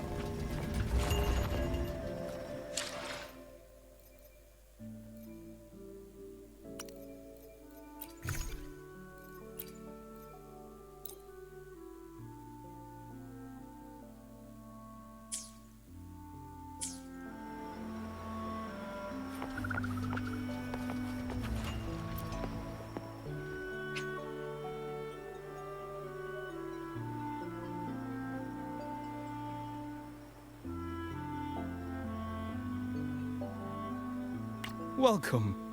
Lady Carlotta already notified us of your arrival. We are prepared to check you in whenever you're ready. Very well.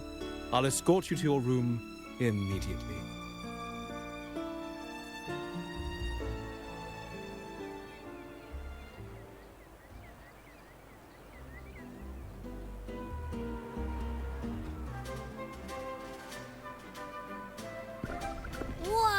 Wow, is this real? Pinch me! I can't believe how different everything looks. So this is the carnival, huh? Yeah!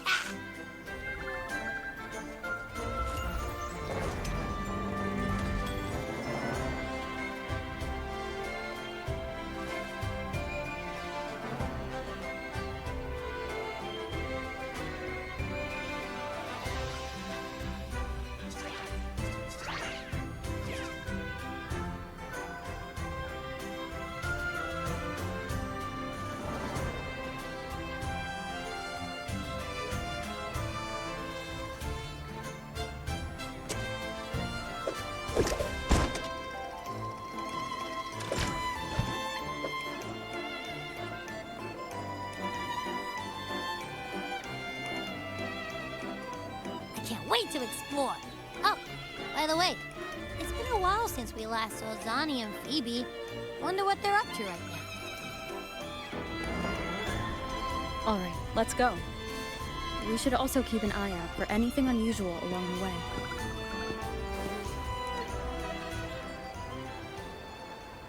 Miss Margarita, is the order ready yet?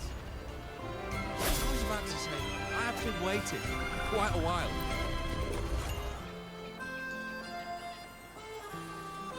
Miss Margarita, is the order ready yet?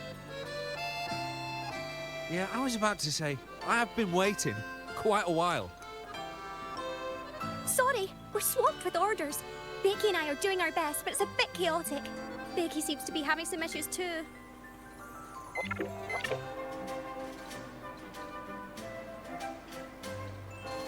No need to worry. Let me take a look. Ah, I see. Becky is just a bit overloaded with all the work.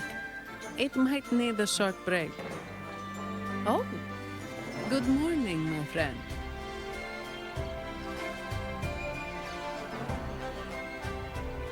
I'd love to, really. Look, see the smiles? However, it's crystal clear to me that keeping things running smoothly is a top priority right now. Lady Carlotta has already briefed me on your plan. Along with the other family members, you can count on my full support. Miss Margarita, is the order ready yet? Yeah, I was about to say, I have been waiting quite a while.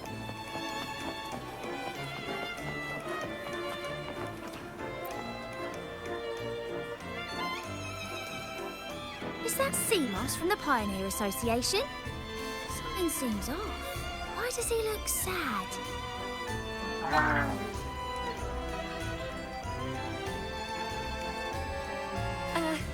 Seamoss has been so busy taking photos for everyone else that he hasn't had the chance to take any himself.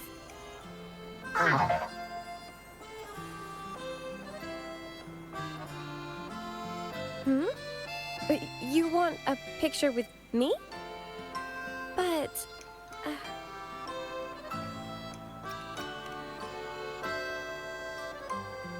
Oh, hello. Well, thank you. Yes, a photo would be wonderful.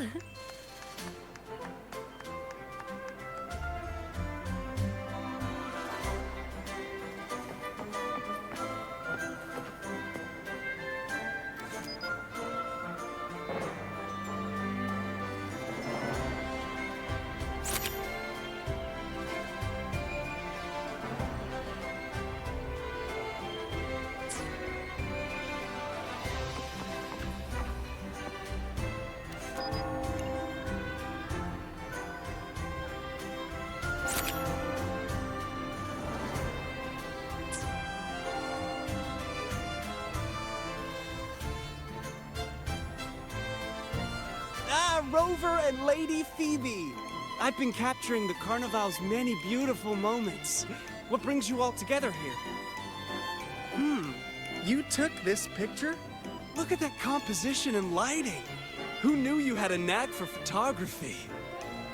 Buddy, you look so happy! Whatever the reason, thanks for making this moment special.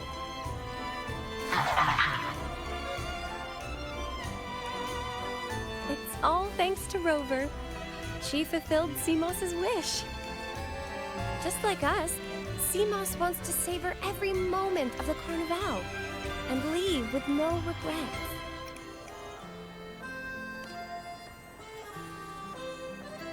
The Sentinel cherishes their people, and as followers, we find joy in witnessing everyone's happiness. But we have our duties, ensuring order during the Carnival. I'm sorry, I can't join in the festivities. I wish you a wonderful time at the Carnival.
You're here.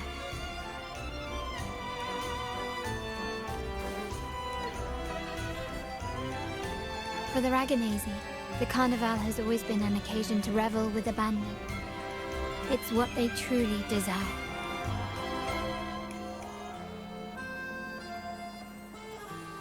The family is prepared. They'll support our plan should the need arise. We must remain vigilant. The Fraxidus may be lurking, observing our every move. It's nearly time. The troops should be arriving at the harbor shortly. How do you feel? Ready to step into the spotlight?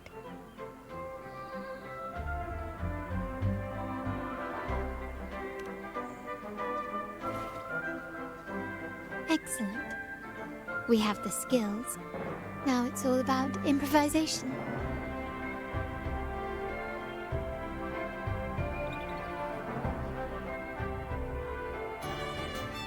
The time has come. Let's go. Let's celebrate together.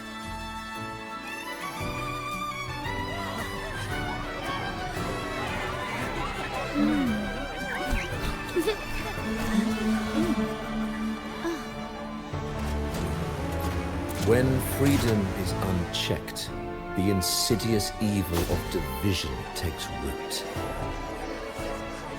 People of the Sentinel, do not lose yourselves in these fleeting pleasures. Remember what unites us all.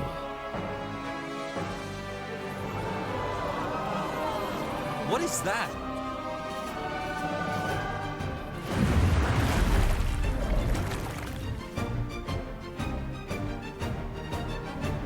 Friends! Why lead a life of restraints?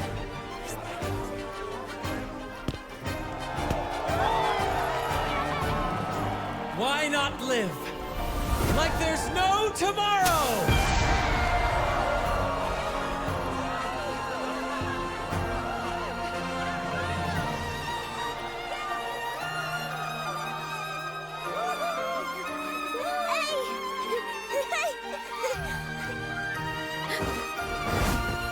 High walls fall fast. All you free spirits, join us to set sail again!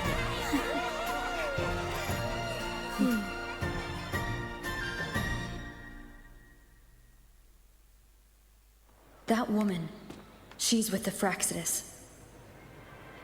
I need to follow her and find out what she's planning.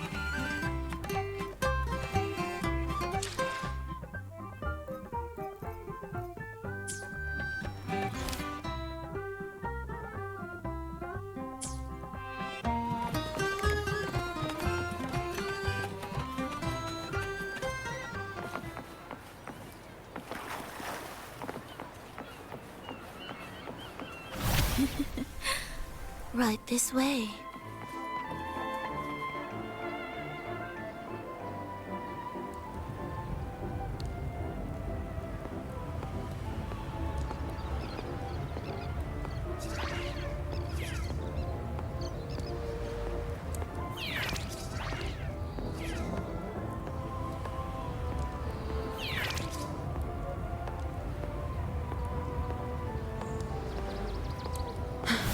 I've lost her again. Where is she trying to lead me?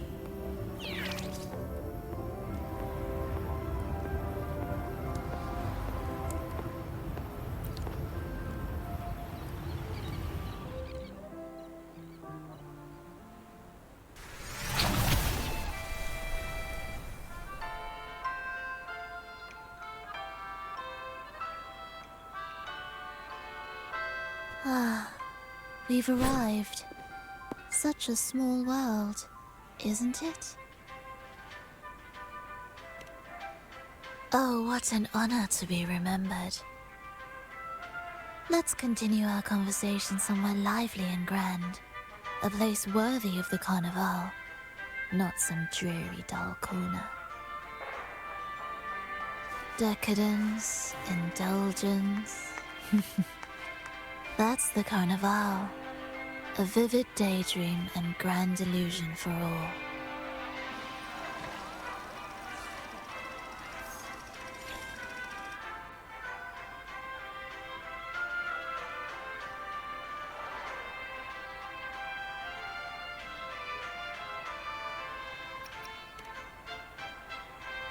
No need to worry. I won't disrupt their little daydream. Besides, we still have business to do here.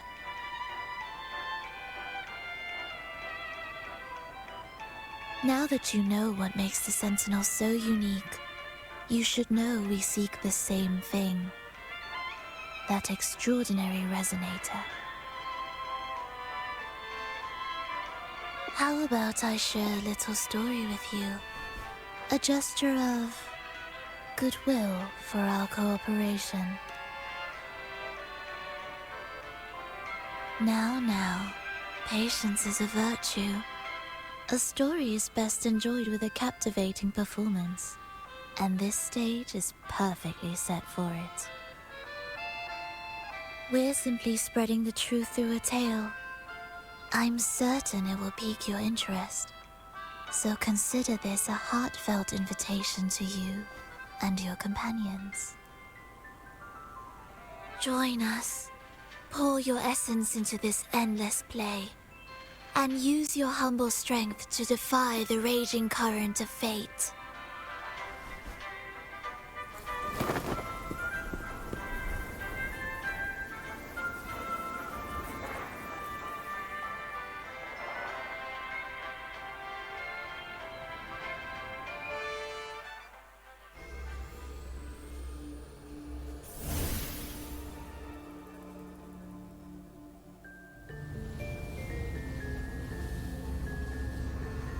The stage is set, and the curtain rises.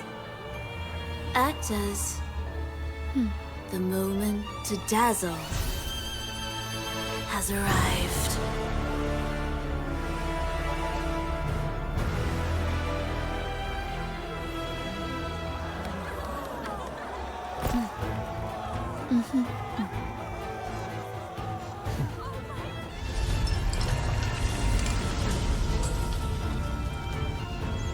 The magic is ready to unfold.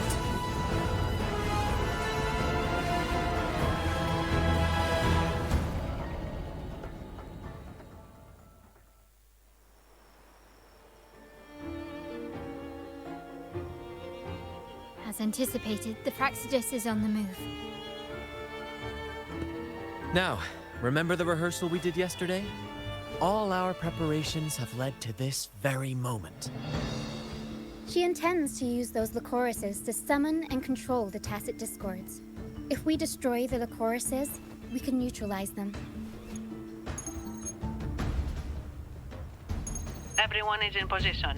We'll manage the West Plaza. Phoebe is stationed at the East Plaza, keeping an eye on things. all yours for the grand performance.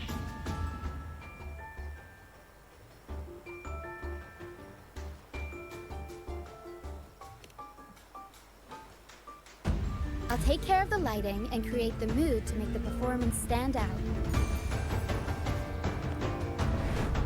Leave that to me. Ready? The spotlight will be on you two.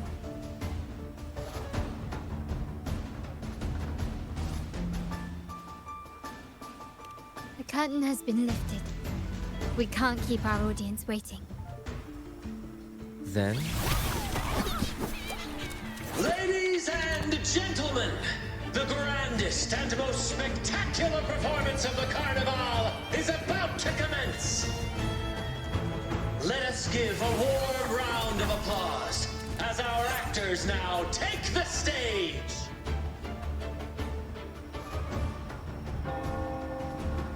An unending darkness cloaks the kingdom as monstrous beasts ravage the land. The Holy Maiden has been captured by the Demon King, and chaos descends. But lo, two valiant heroes step forth, accepting the minister's quest, vowing to vanquish the beasts and rescue the Holy Maiden.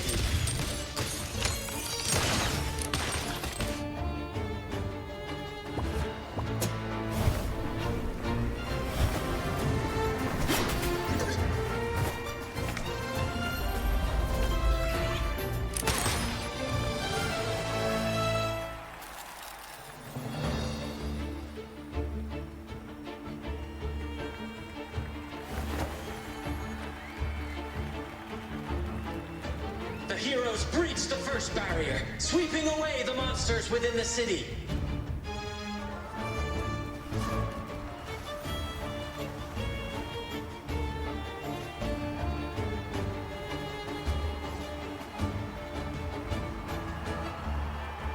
Now, they advance toward the Demon King's castle, where peril awaits at every corner. What trials lie ahead? Does it? No wall can deter these free spirits. Even the stars seem to...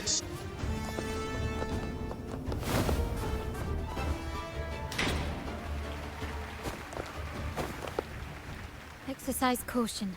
New enemies have appeared. The Demon King unleashes its minions, long awaiting these audacious intruders.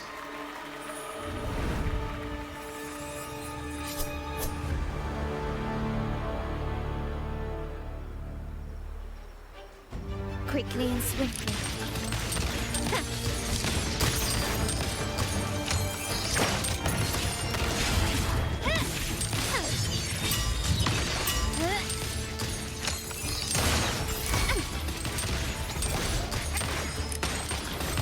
Still recognize me? An absurd, impudent display. Swift and resolute. Don't confront them head on.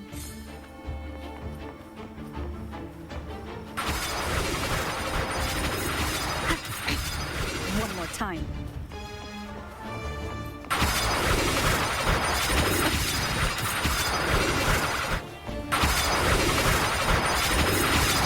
Keep it together.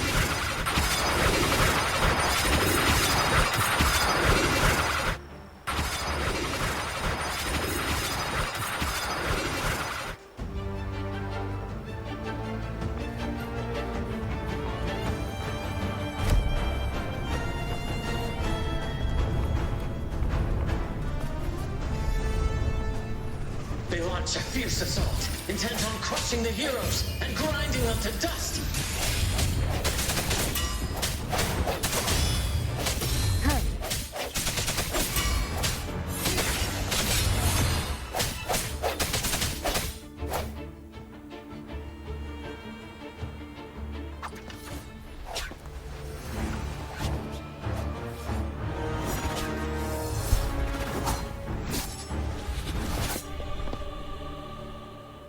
Watch out!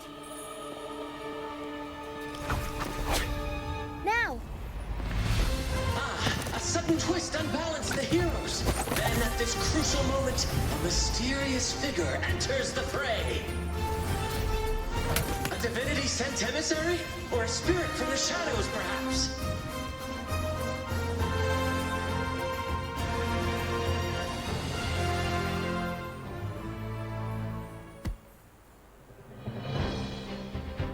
She seems moved by their passion and righteousness. See her join the heroes' ranks.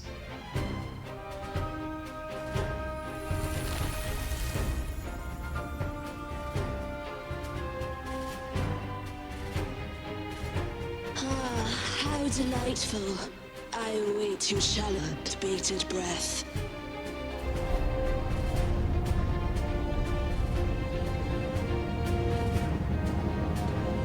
It seems the Demon King anticipated the hero's arrival and has gladly extended an invitation.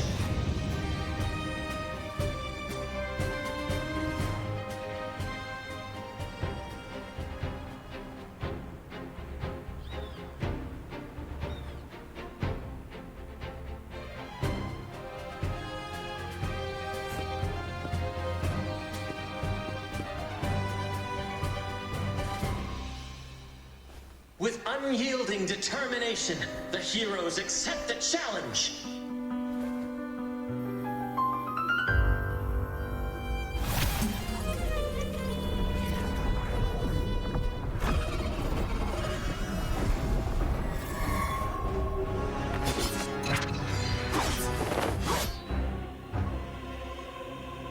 The Demon King reveals itself at last, exposing its hideous visage and sharp fangs. The final showdown is nigh! The Demon King summons its foul army, poised for a climactic battle with the heroes. The victor will soon be revealed.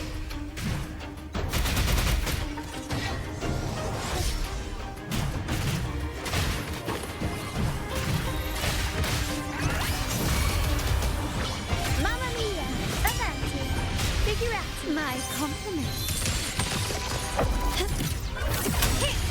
Improvise. Still recognize me?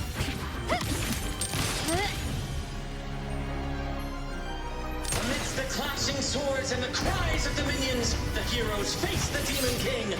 Victory belongs to the righteous and the brave!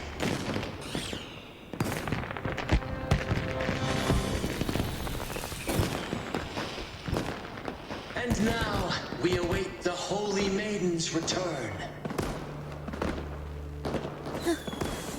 And so we arrive at the happily ever after, yes? But we do not live in a fairy tale. There is no playwright to script a happy ending for us. What lies behind the curtain is but a cruel jest, a dark satire.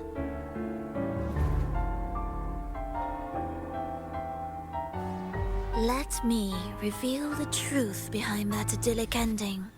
The Holy Maiden has long succumbed to darkness, drawing power from a heretical force and leading her people into depravity. And the minister, having uncovered this truth, has vowed to root out this corruption himself.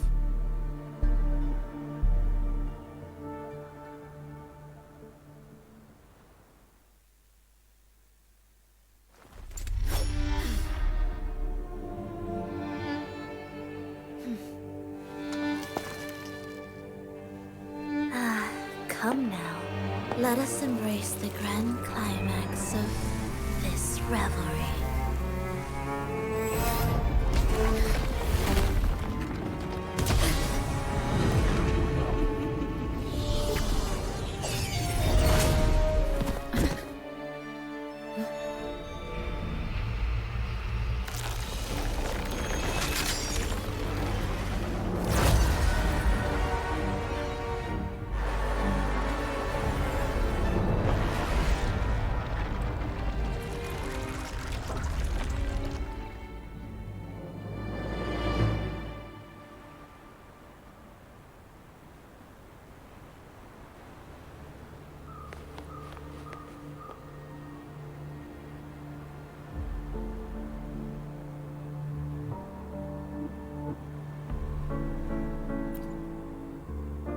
seems we've received another invitation. The final stage likely lies beyond this point. Are you prepared? Don't worry. Brant will manage everything within the city and make sure the performance proceeds smoothly as planned. Let us proceed to meet that Fraxidus overseer and deliver a flawless performance for the Carnival.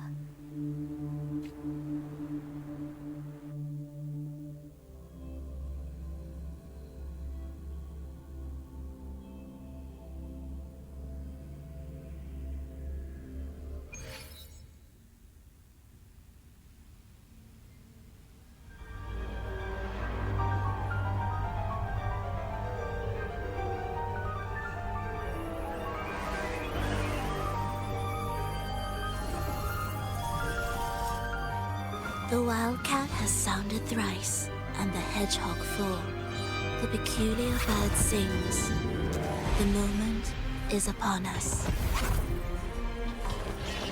O benevolent sorceress of realms unknown, I summon you. Grant us to just prophecy, and may fate favor us all.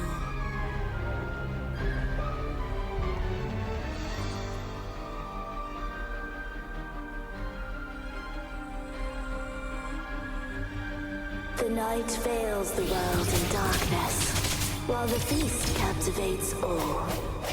Yet you remain clear-eyed amidst this revelry.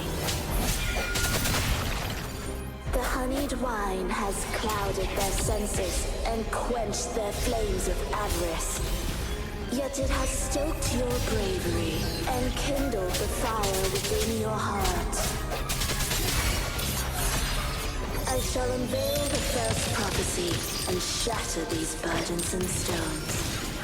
Abandon the trifles of sentiment, and you shall ascend the throne. To achieve this, a sacrifice of fresh blood is demanded, a purge of the Holy Maiden and all heretics.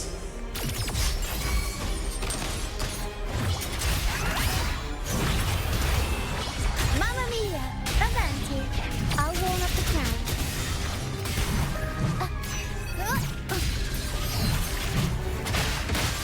Tornado nuclear! Mamma mia! Avanti! Swift and resolute. Strike from the hour is upon us. My king, what holds your advance? You have already tainted your feet in the river of blood. There is no retreat. The path born of injustice must be fortified with further transgression. The soul must be steeled in bitterness. Thus, I unveil my second prophecy to dispel all illusions. No mortal shall inflict upon you even the slightest harm. And assuredly, you shall find favor with your people.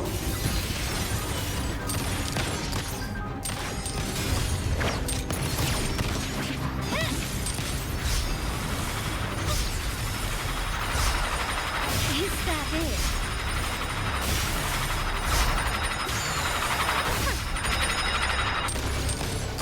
Swift and resolute. The end has come.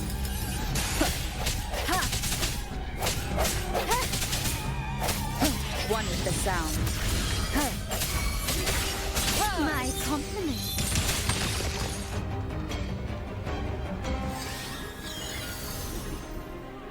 Defy destiny, mock both life and death, and rise beyond good and evil. Abandon all doubt and grasp at unreachable hopes. Now, hear the third and final prophecy. Pleasure born of violence shall end in violence.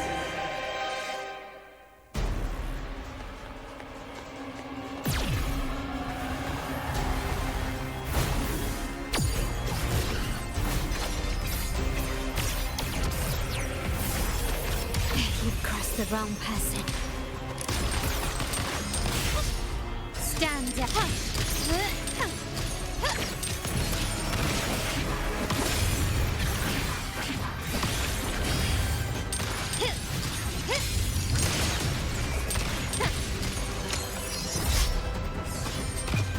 The world is mine.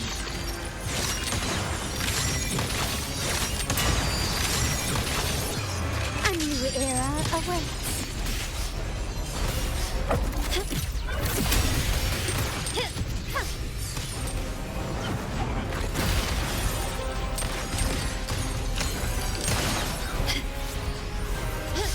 Time to part ways. Is that it? Arrow stand.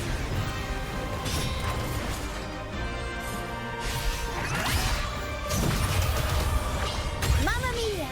Adventure. Figurative. Improv. Performance.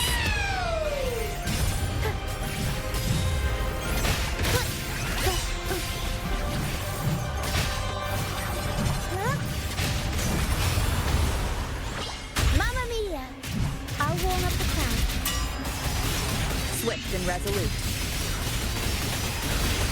The hour is upon us.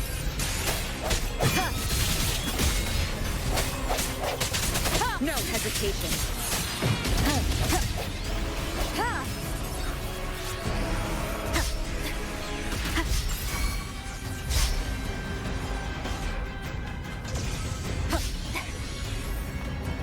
Arrow stunt. Tornado neutral.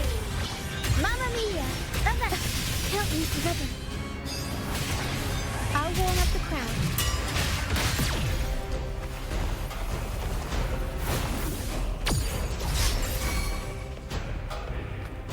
Swift and resolute.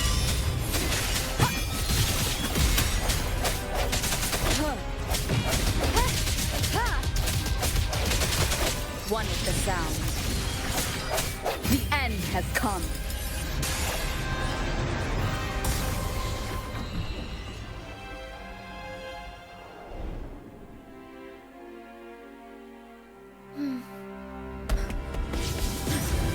What a pity. The prophecy says the king will not take his final bow in this act. Reality beckons. Have you glimpsed the truth in this dream? 2 prophecies fulfilled, but the third? I await to see how you will rewrite it.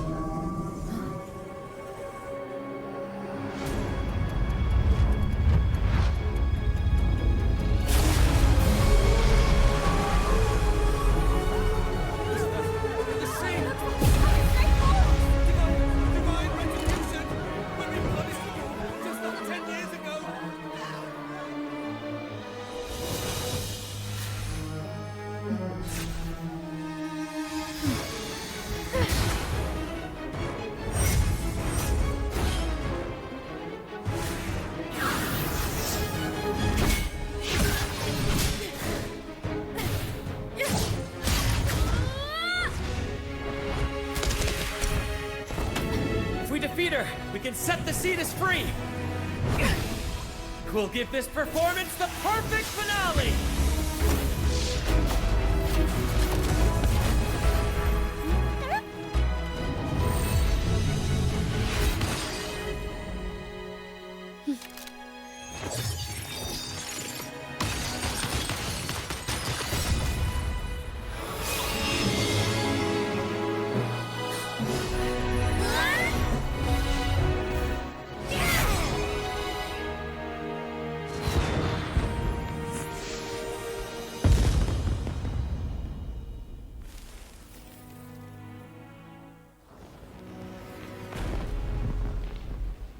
Splendid performance.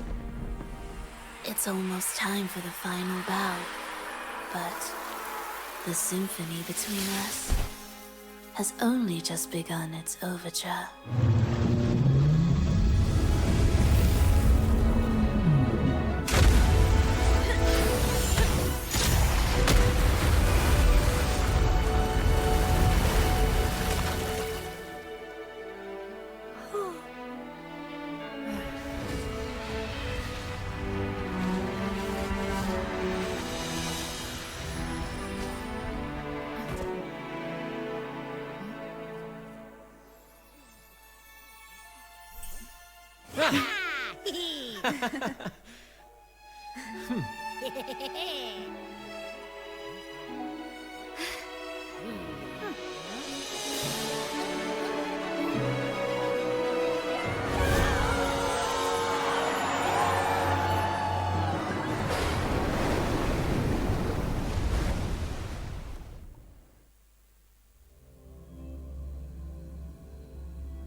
You should take center stage for the final bow. Hear that? The thunderous roar of applause. Ah, it has been far too long. This is the true essence of the Carnival. At last, the crisis has been resolved.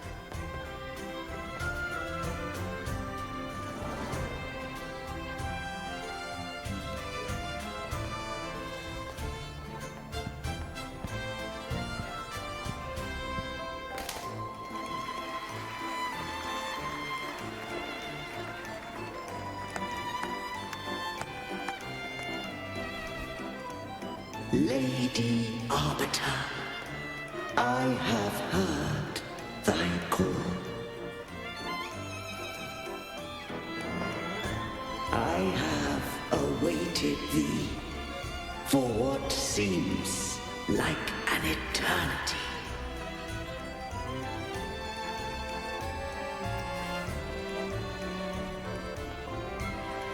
Lady Arbiter, I am ensnared. Beyond the clouds and among the stars, thou shalt find an inverted tower suspended in the sky. I am there, watching over Solaris from above. The lost doth wander briefly amongst thy kind. Seek her out. She too doth move in the fold.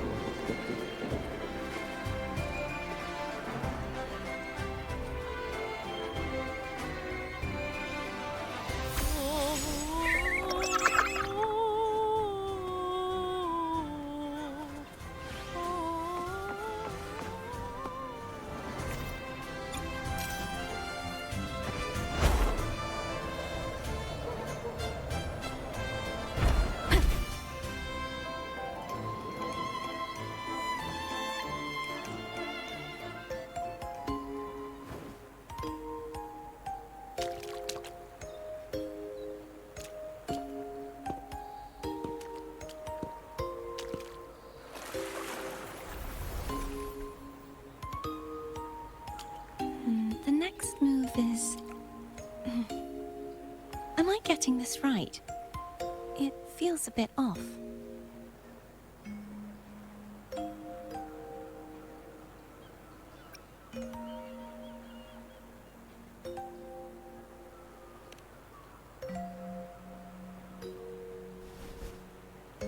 You are...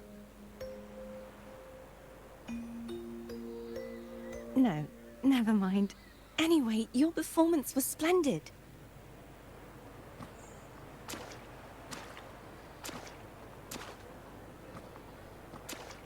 I'm here for the Carnival as well. It's been ages since I've seen something as grand as this. I love hearing the laughter and cheers of a crowd, no matter the occasion. Kind stranger, could you show me those final steps from your curtain call?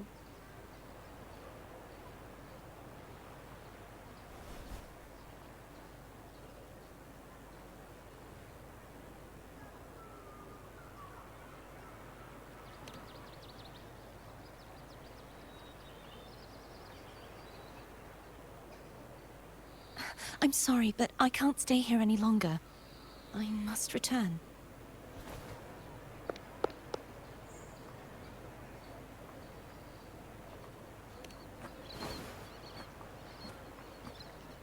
My name? It's...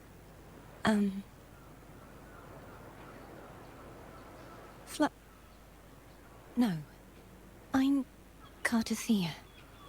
Yes, that's right. Cartothea. Farewell, Laureate. I hope that someday I might stand on stage with your troupe. Are you all right? Some family members mentioned you were speaking to a wall. I'm worried you might still be under Frivola's spell.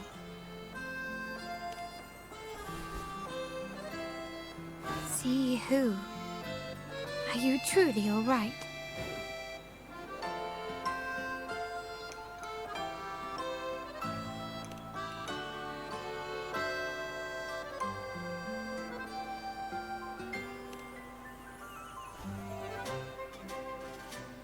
Cartothea.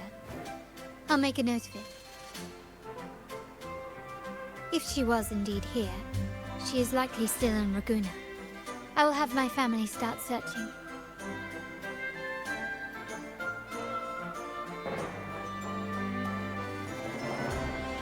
There are still many unresolved questions regarding the Order in the Sentinel.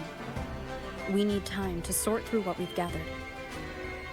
Rushing into action now might only alert the Order's spies and disrupt what we've worked so hard to protect. You're right. Cartothea. I will have my family find out more about it. If we find out anything, I'll contact you, and we can discuss our next steps together. Until then, as you suggested, let's keep this carnival going.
Were you awake, Rover?